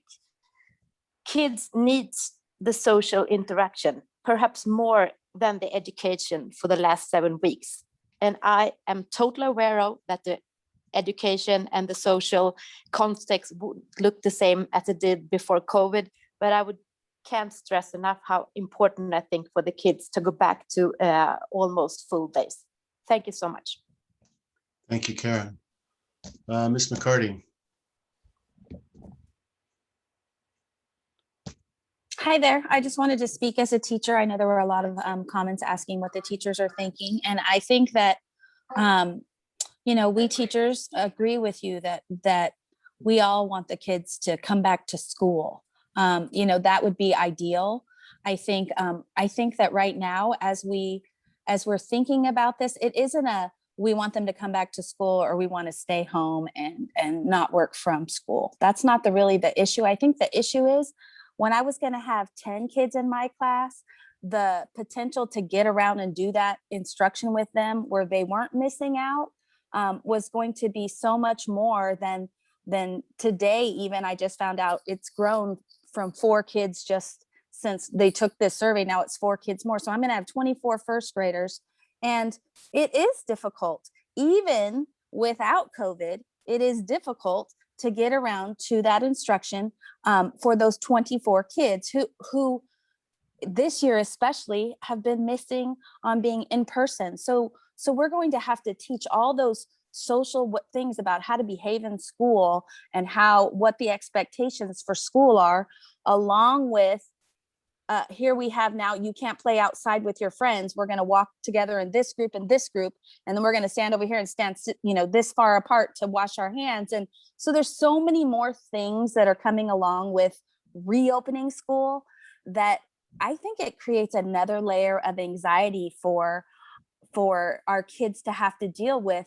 Oh my gosh, now I'm in a class of 24 kids when I've been around 2 people in my family for this whole year, or 3 people in my neighborhood for this whole year. So it is a big deal, I think, to think about for kids, that coming back to school is ideal for all teachers we took this job because we like teaching kids at school. That's how we like to do it.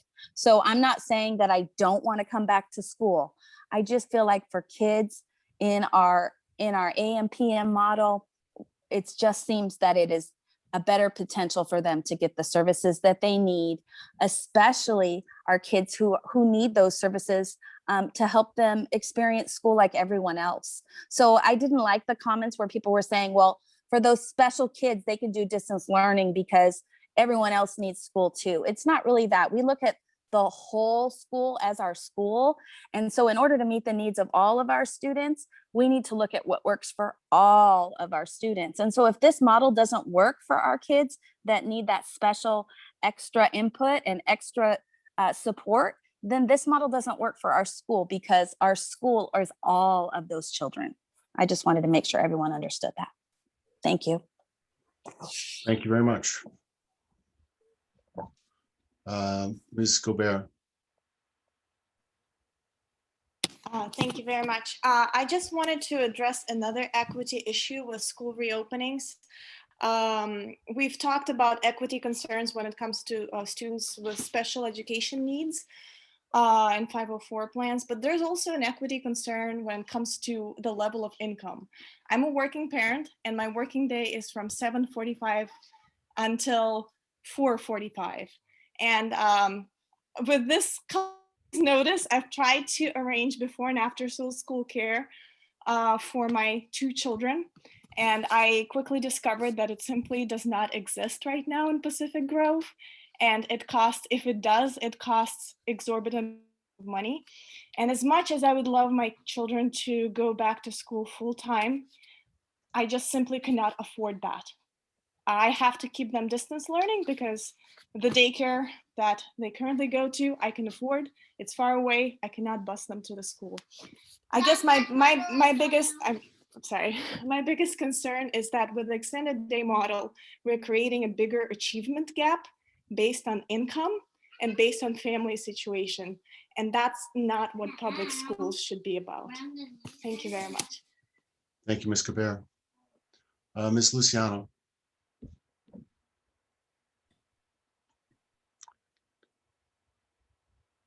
Good evening. I just wanted to echo and emphasize the comments and concerns brought up initially by Trustee Walton and several other parents who have commented. This week, staff and teachers have been thrown yet another curveball, and we've been asked to pivot as we have done so many times throughout this last year. And we have done so willingly and as a team. We began the transition to the AM/PM model. We crafted, we planned, we ironed out our kinks. We began preparing our students this week. We have had celebrations, and tomorrow I have a big closing celebration, as Mrs. Thompson mentioned. My students who will be going to hybrid are prepared and ready to transition to their new teacher, and my students who will be staying with me in distance learning are ready to meet their new peers who will join us on Monday. We've been working together as a team, so my students are excited to join Mrs. Johnson as their new teacher. Moving into this extended day hybrid that would be moved off a week from the original start date would cause yet another re-rostering for my second graders, which is a lot to manage for an 8-year-old. So not only are they leaving my class of distance learning, they were told they were going to be joining Mrs. Johnson, who they have received instruction from this year. And now they will be going to a new teacher who will hopefully be hired within the next couple weeks. I would really respectfully request that we maintain the proposed and adopted AM/PM schedule moving forward. Thank you so much for your time. Thank you, Ms. Luciano. Ms. Chavez.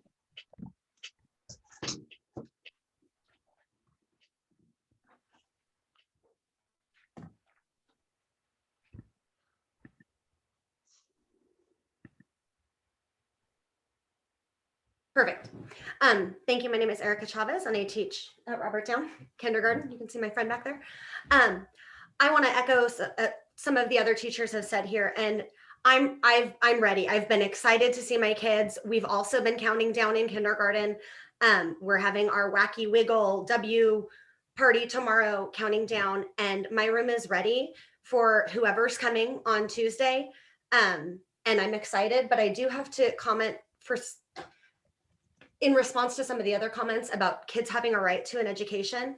I parrot what Mrs. McCarty says about all kids have a right to an education and to have their needs met. And that is clearly more easily provided in the AM/PM model. And I want to point out that kids are being provided an education. They have all year. Kids came to me as non-readers and they're reading now. Kids came to me being able to count to maybe 10 or 20, and most of us can count to all the way 100 because they're in the 100 club. So the implication that I haven't been doing my job is very hurtful and insulting. And I look forward to doing it in a different capacity and in person. And I plead with the board that whatever model you do recommend going forward, that it is the decision that we continue for the remainder of the year, regardless of what comes down the pike from above. So thank you. Thank you, Ms. Chavez. Ms. Brown.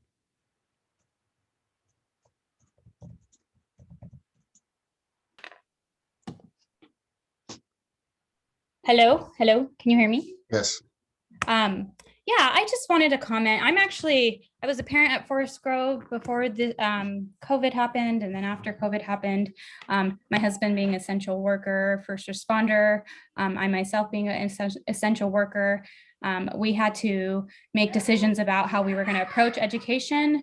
And we decided for us that it was best to withdraw from the school district because of the inconsistency and the concerns about what was going to happen initially. And the inconsistency not on the school district's end, but just on COVID's end. We didn't know what to expect, and we could not accommodate realistically the schedule. And so that all to say, I think so much of this could be avoided if we stick to what the guidelines are.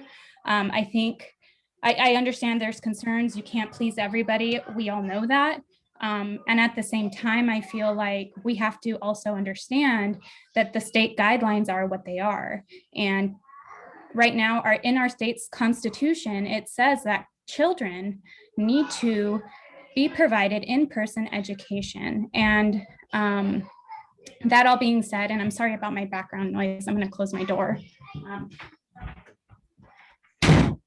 Excuse me. That all to say, in our state's constitution, it's saying that our children need in-person education, and that is the standard of education for our state, and that is what is in our students' best interest and their right, as for what our constitution provides. And so distance learning for many hasn't worked. I think it's inequitable. I think it's not something that can realistically work well for parents who are working, single income earners, for essential working families. And this entire time, this has been a very challenging set of circumstances. I love the teachers. I love the efforts that are being made. I understand you guys are working really hard, but at the same time, it's not about what we want, what we don't want. At this point, the state guidelines are allowing us to reopen. They have that. They have the requirements that are necessary and possible for us to do that. And there's no reason that we can't. And regardless of what the concerns are, you guys as a school board, as a school district, have an obligation to all of their students to provide in-person education to our students. And that's what needs to happen. whether or not we like it, whether or not we don't, or we do. And so I'm pushing for and requesting for reopening. If I could have my kids in school tomorrow, I would. I would prefer not to be homeschooling. I want my kids in school, and I think a lot of people do. And we just. Ms. Brown, you have a few seconds. Okay, we just need to push for reopening, and I'm requesting that we open for the 5 full days a week per the Constitution of our state. Thank you very much. Ms. Jones.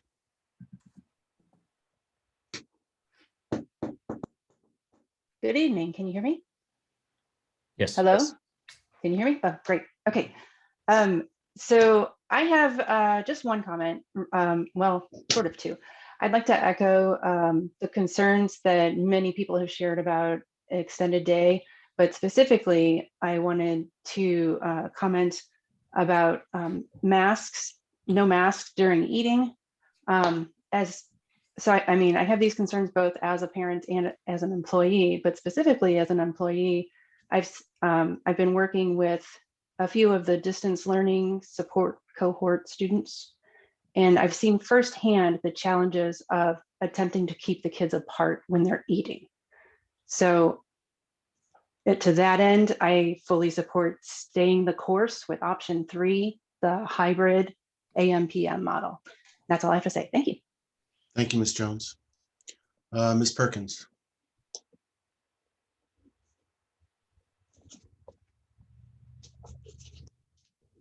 Yes, hello. Thank you for having this meeting tonight. As a teacher, I have gone backwards and forwards, especially this week. I have planned for AM/PM, and then I planned for extended day, and I've had to throw things away and start all over again. I've wasted all of the planning days that we were afforded through our contract just on redoing and redoing and redoing. So my main point tonight is just to say, can we just make a decision tonight? And then tomorrow when I go in for my last planning day, I know what we're planning for. Rather than, well, we're not sure, and then we have to wait another 2 days for re-rostering, and we don't have a lunch person yet, and we need to hire another teacher, and then we may extend it again. And it's just not fair to our kids. Again, we're having a goodbye party tomorrow in our meeting, and I feel like I look incompetent because I have to keep emailing parents and saying, oh, there's going to be another change. Oh, plan for this. Nope, not. So I'm hoping that we just keep one model. And, I was okay with let's do DL, let's do it really well, and let's do it the whole year and keep consistent. And then when we're doing AM/PM, I'm like, yeah, let's do that. Let's get those kids here in the small cohorts. Big class cut in half, perfect. Great year to have a big class cut in half. And then it's extended day, and all of a sudden I have potentially 27 children, and which is way too many on a non-COVID year. And I can't get around to them. And the way they're spaced out, I can't even get around the room. They can't even see the smart board from the angles they're sitting at. So, it would be easier for me if they all came back extended, because I would have less time making all the seesaw stuff that I have to put out, the double duty work. It's way easier just to teach in person. So DL, AM/PM, extended, whatever we choose, let's choose so I can spend my whole weekend figuring out what I'm going to do next week. That's all. Thank you. Thank you very much. Ms. Upman. Hello, thank you so much. I have a son at Forest Grove in 3rd grade. I'm also a teacher over at Monterey Unified, and I'm a little confused as to the desk setup and the teachers having to stay in the front with the extended day class. And it could be a matter of district interpretation of the rules. I'm not a scientist, but I just went through an entire week of safety training with the Monterey district, and we are allowed to have table groups as long as our students are 3 feet apart on those table groups and have plexiglass between them. I'm also allowed to walk around to students and help them as much as they need, especially being vaccinated. I'm even allowed to pull a small group up to my kidney table with plexiglass and work with them up there. Students are allowed to share manipulatives as long as they're sanitized at the end of the day. We're washing hands, we're using hand sanitizer profusely throughout the day. but they are not sitting in rows like little soldiers by requirement, and I do not have to stay in the front of the room. I'm allowed to freely walk around and work with students.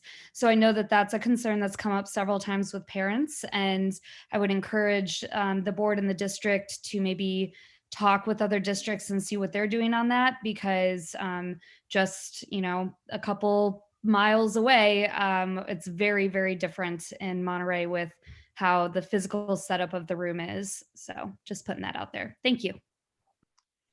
Thank you very much. And then we have the Fadim family and Ms. Krieger, and I'm cutting it after Ms. Krieger. So thank you.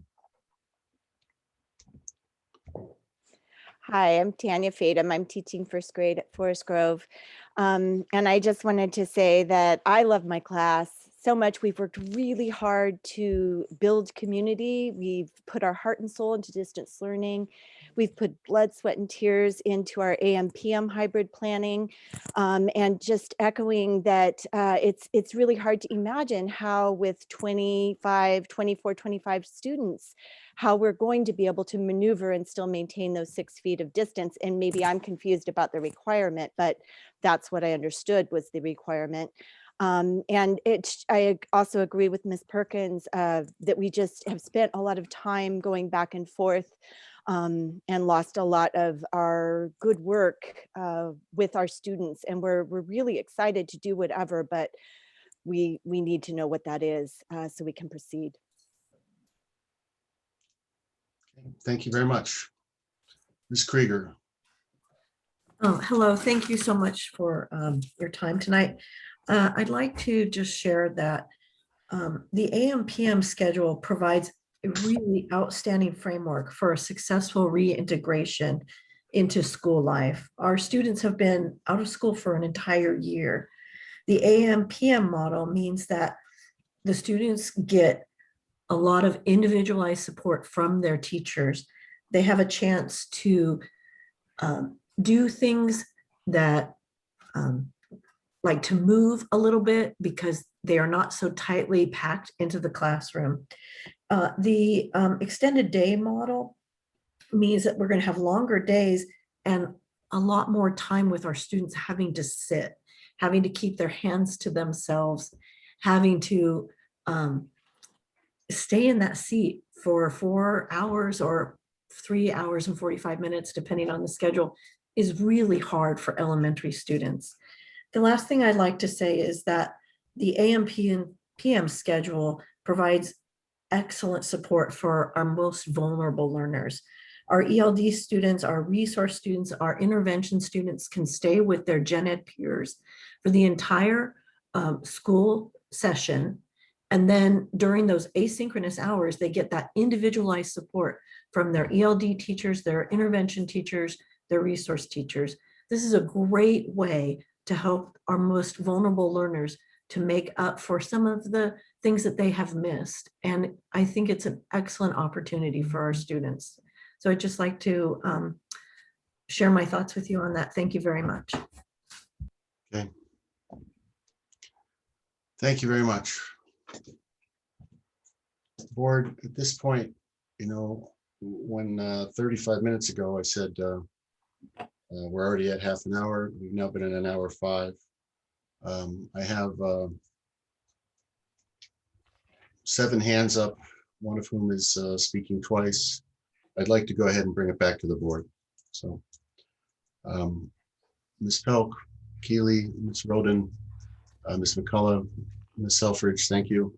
I'm sorry, we're not going to be able to continue public comment for another 20, 25 minutes. So we'll bring it back to the board, please. With that, Dr. Porras, there were some questions asked in that.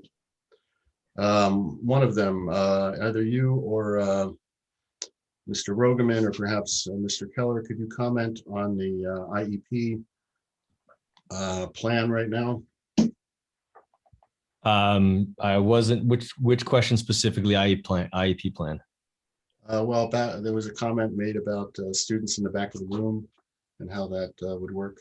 Oh, that's right. Mr. Rogaman, I believe you were prepared on that question. Sure. We are looking at the ways right now that we could offer the services to our students. So a couple of the things that were mentioned were some ideas that we thought about that would be ways for students to still receive their services in a virtual manner.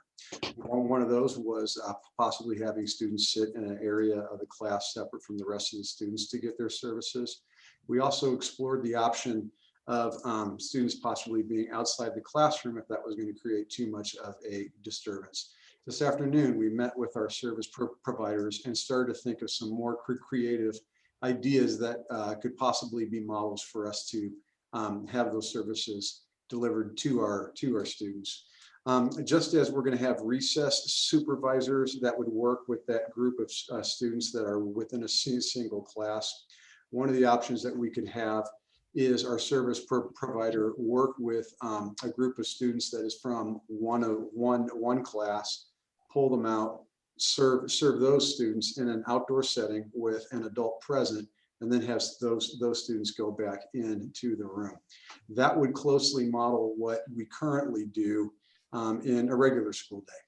A regular school day, students are pulled from their classes. They meet in a separate room with the resource provider, and then they return back to the classrooms. So the students that are on an IEP and get services do at some point, leave the gen ed setting in order to get those services. Those possible harmful effects of leaving the gen ed setting that were mentioned here, the possible social stigma that goes along with being in special ed, that removal from a setting where your gen ed peers are and the gen ed content is being delivered, we feel is outweighed by the service that the person is going to provide, that the student is going to get. When we are in an IEP meeting, we always talk about the potential harmful effects of special ed and the benefits of the services that students are going to get. So we will keep looking for the best way to give those services. And this is the reason why we've asked for that extended day program to start on April 6th, rather than to start on Tuesday the 30th. We think that if we have some days and some more time, that we can find a creative way to give the services to students in a way that honors the dignity of the student and also gives them the service that they're legally entitled to. Thank you, Mr. Rogerman. Dr. Porras, did you have other questions you picked up during the discussions? Yes, we did. We had a couple, and the first one that we noted was there was a discrepancy in the survey numbers, and I think Mr. Rogerman or Mr. Keller can speak to that. Sure. If you look at the first question, that was the one where we were asking people to choose between. Pardon me, Buck. Ralph, can you put that back up, please? Yeah, it's going to take me a second. I'll get to it. Thank you. Sorry, Buck.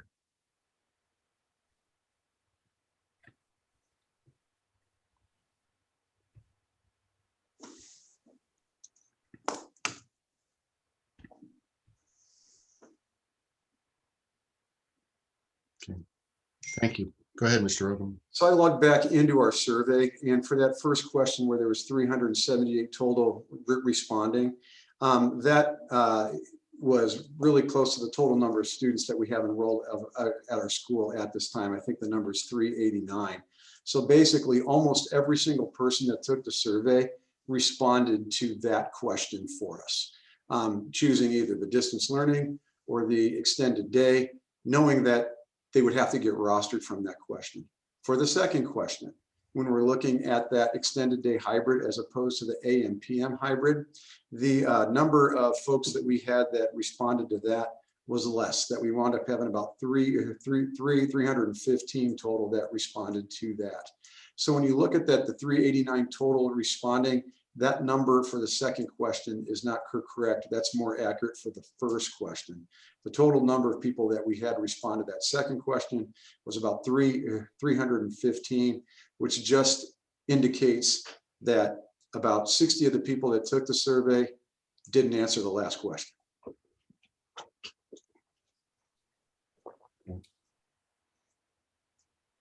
Thank you very much. Dr. Porras? Okay.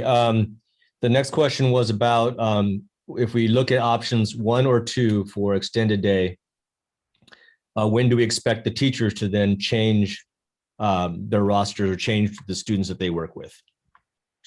So what we anticipate as far as the handoff goes is that Friday, April 2nd would be the last day with the current class for the group that's going to start on Tuesday.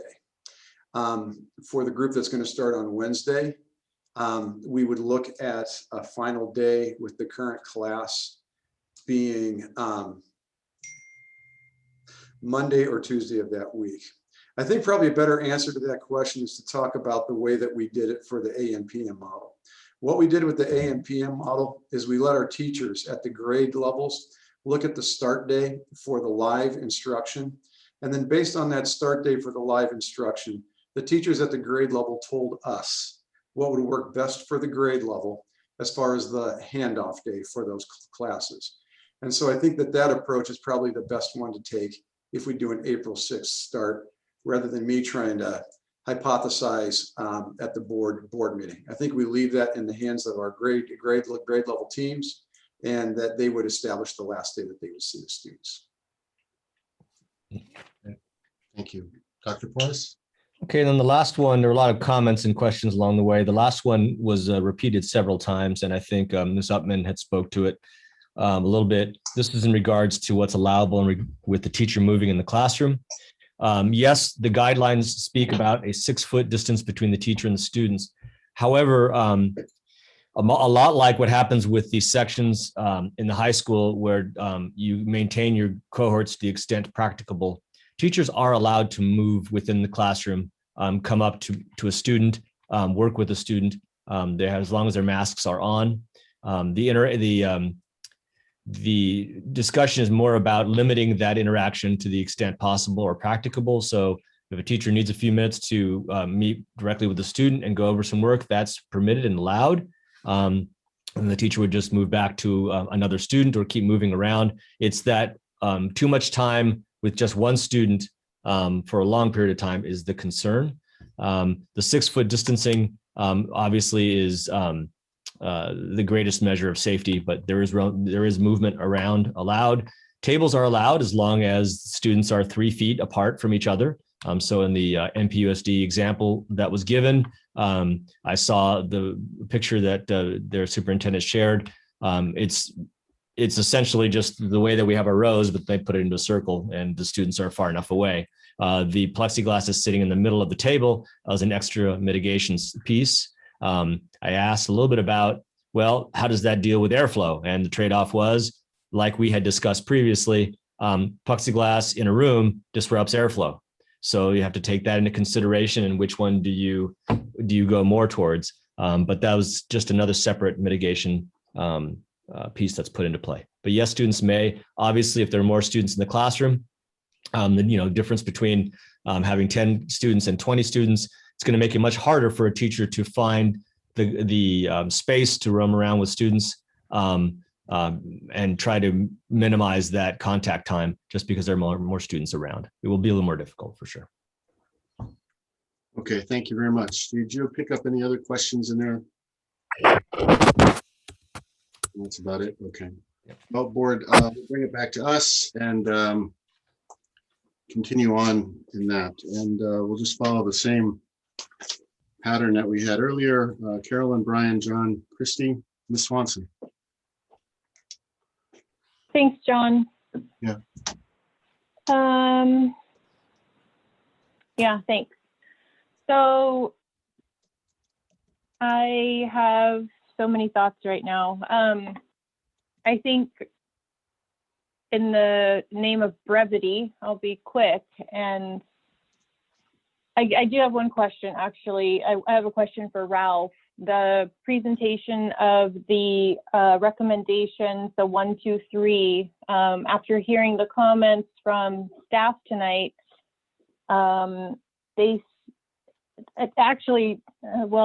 it seemed to me that the staff we heard from tonight preferred recommended number 3.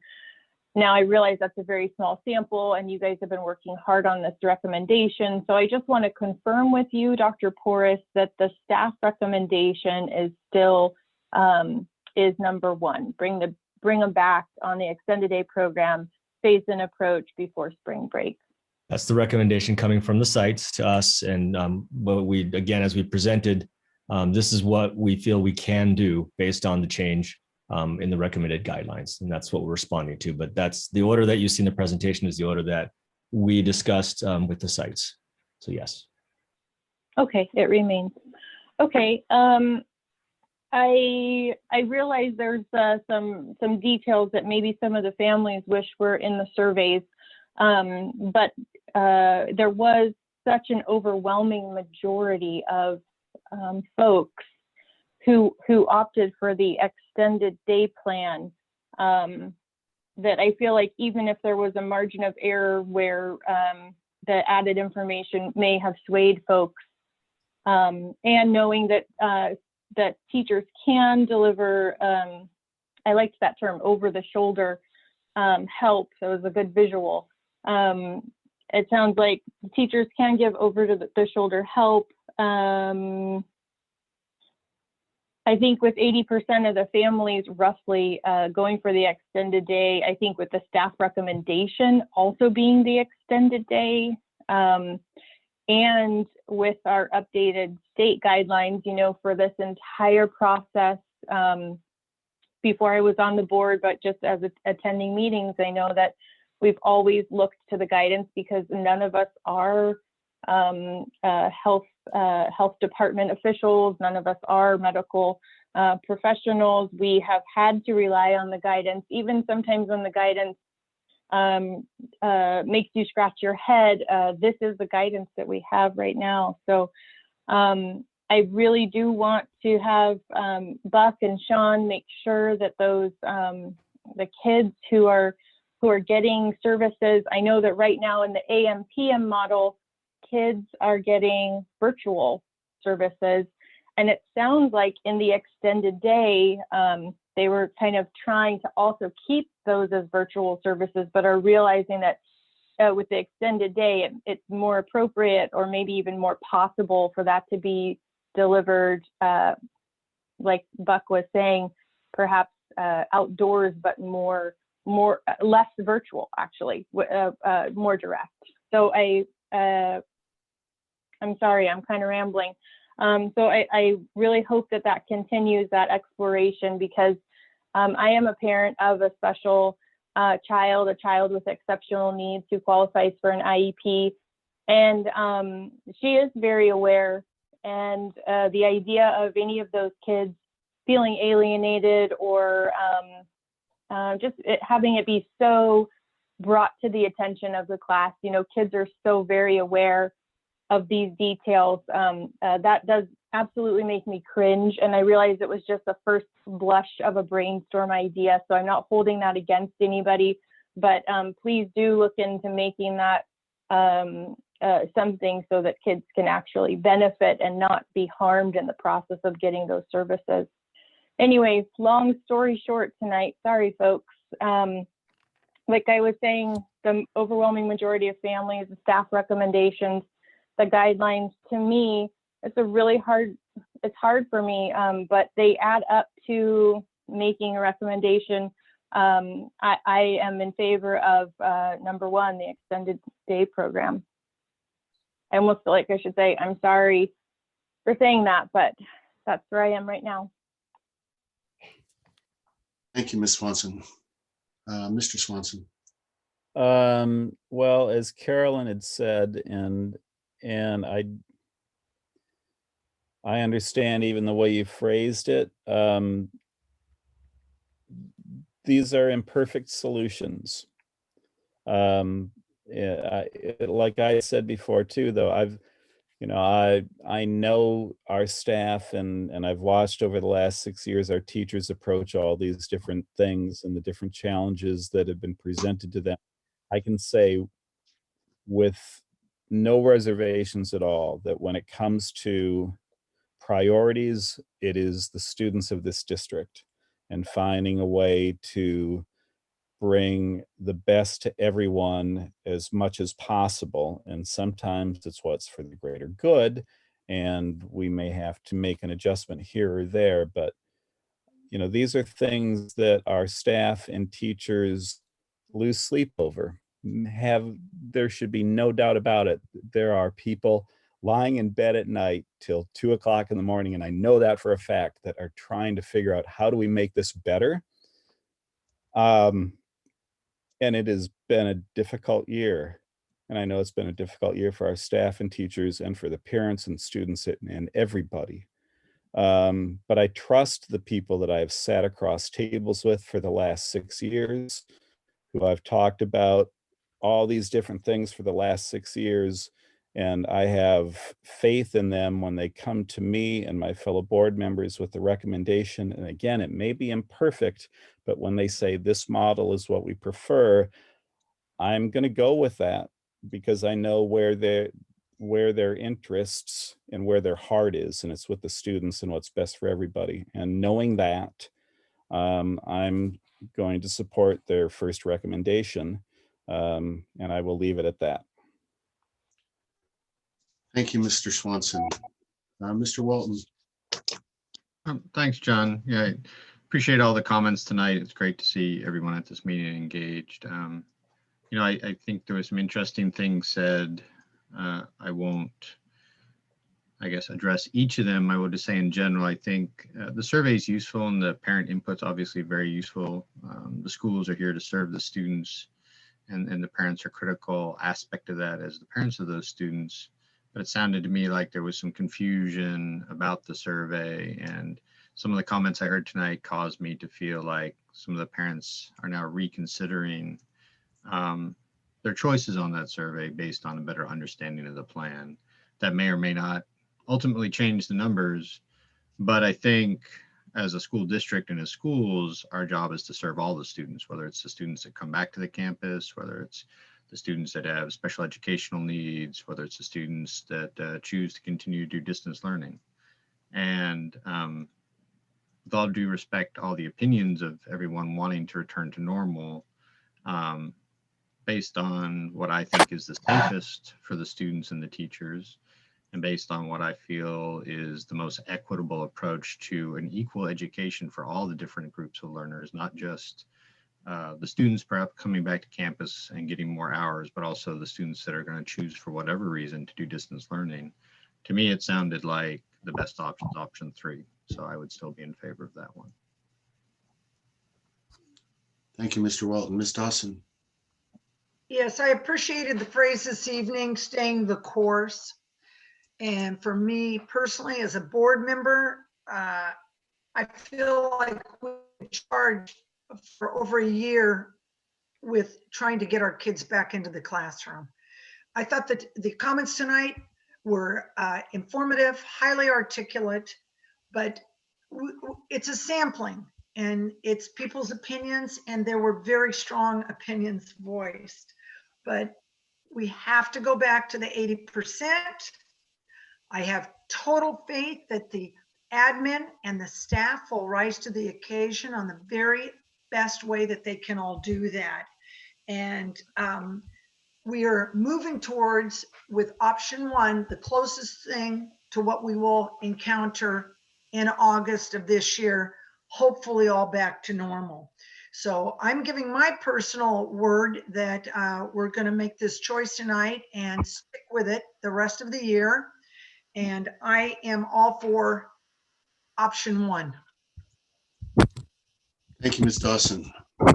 So parents and pretty much everyone who has talked tonight, teachers, Ms. McCarty, in particular, I know you also are the union president. Thank you for speaking up tonight.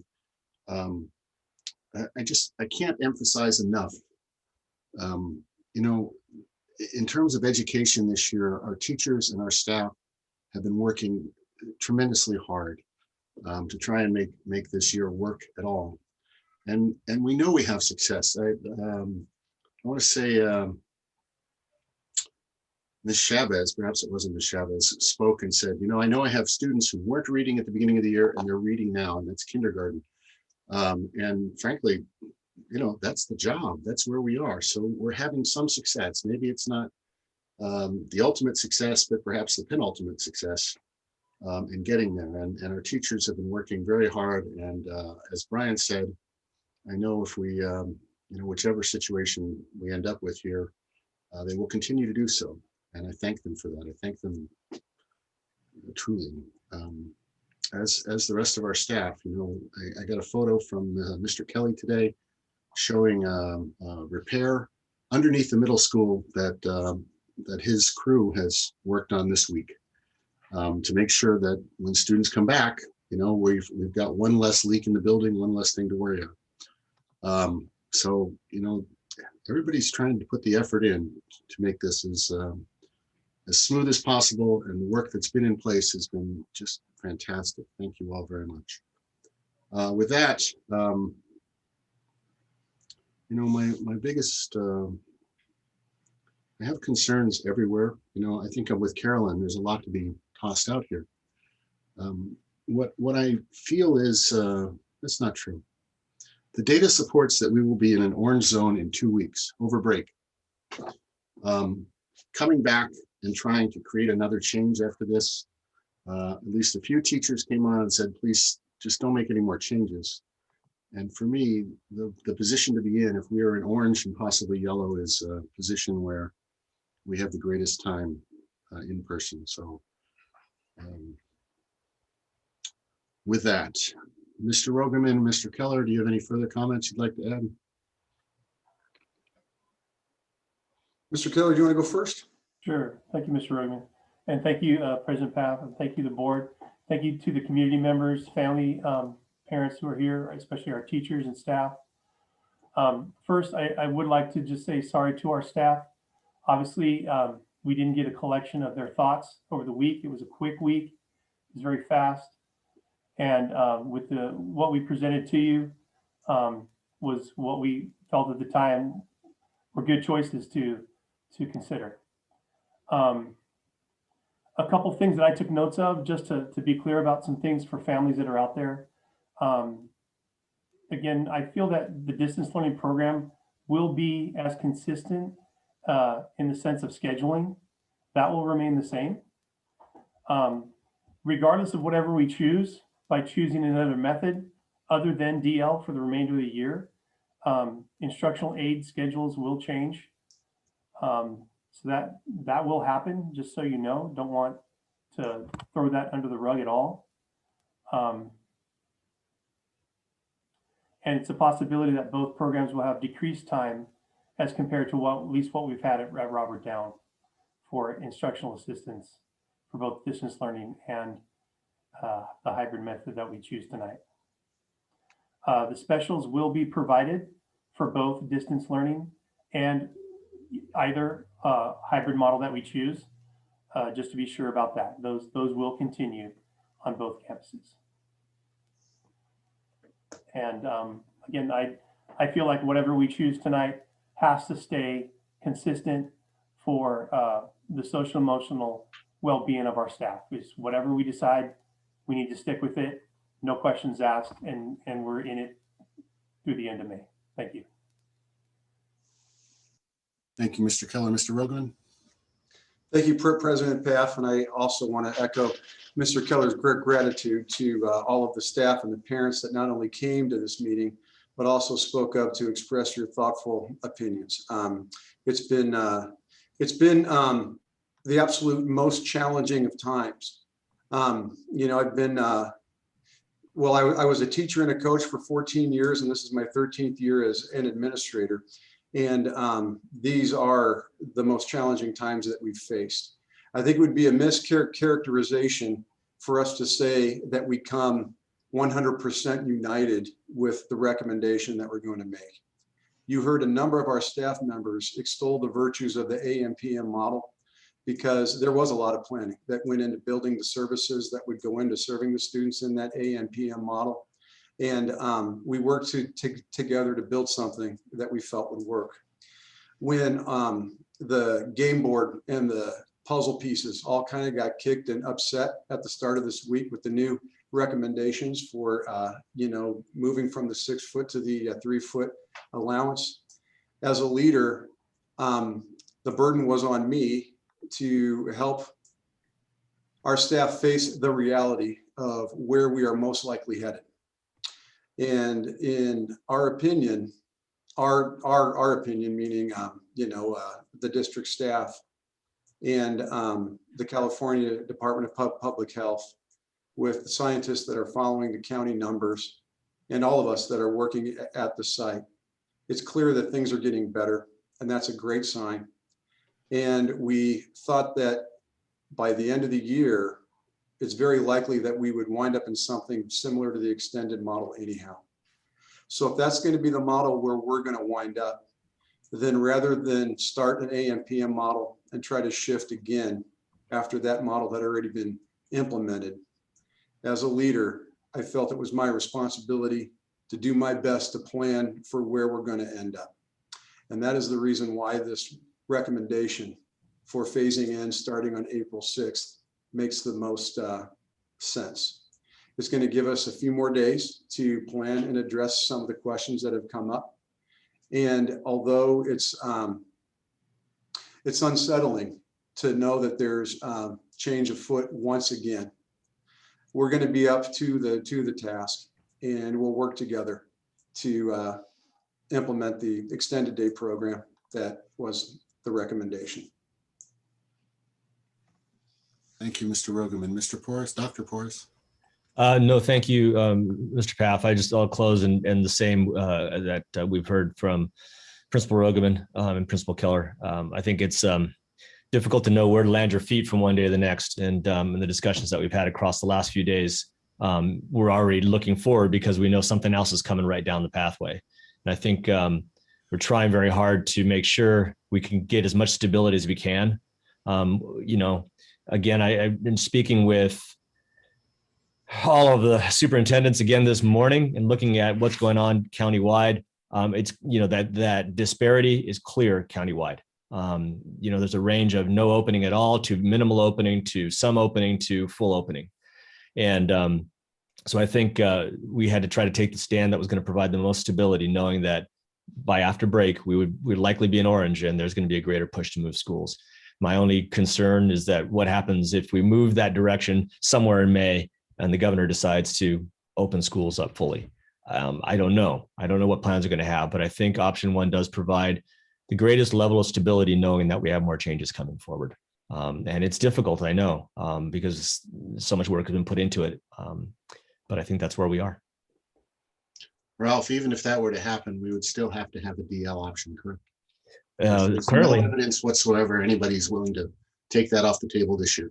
Thus far, that conversation has not come up at all. It would take a bill to make it the change, because currently the law is in place around DL till the end of June. Okay, it's till the end of June, right? Yeah. Yeah. It's technically to the end of when you're offering general education. So okay. With that, I'll bring it back to the board. Parents, teachers, thank you for your inputs. Thank you for your letters. I appreciate that, and I do read them, as do the rest of the members of the board, even if the response is only a single line, which sometimes it is. And the very last letter I wrote today, I'll tell you, was to Miss Lewis, and I spent 45 minutes to compose something that ended up with just 3 lines. But I'm trying to think about what you're asking, so I appreciate the letters and the feedback, as do we all. Teachers, I cannot say again, we know the level of effort that's gone in this year. None of us are blind to this. We really do. So thank you for your work. With that, do I have a motion for something? I move that we adopt option number 1, with return to school from 9 to 2.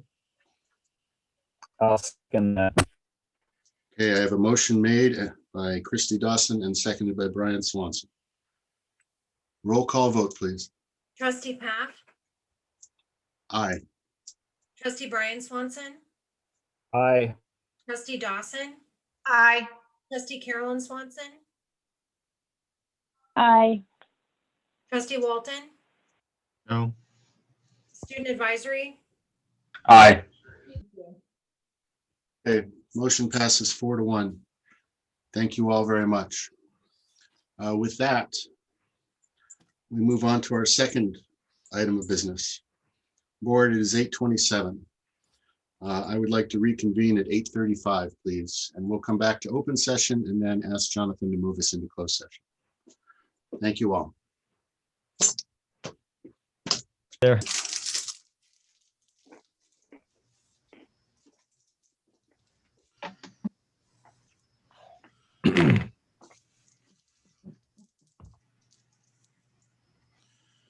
Mandy, I've been meaning to tell you, on roll call votes, as odd as it is Mandy there? I'm here. As odd as it is, state law actually dictates that the student member is supposed to go first. I did not know that until I went to a president's conference.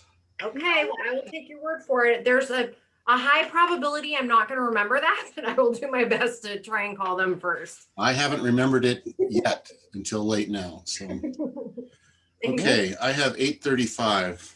Let us reconvene, please. And 90. We do not need a roll call, correct? And with that, we are going into closed session to discuss matters appropriate for closed session. Today's superintendent goals and evaluation. Do I have public comment on that?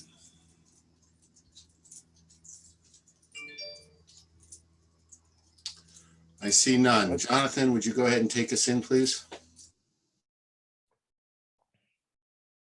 We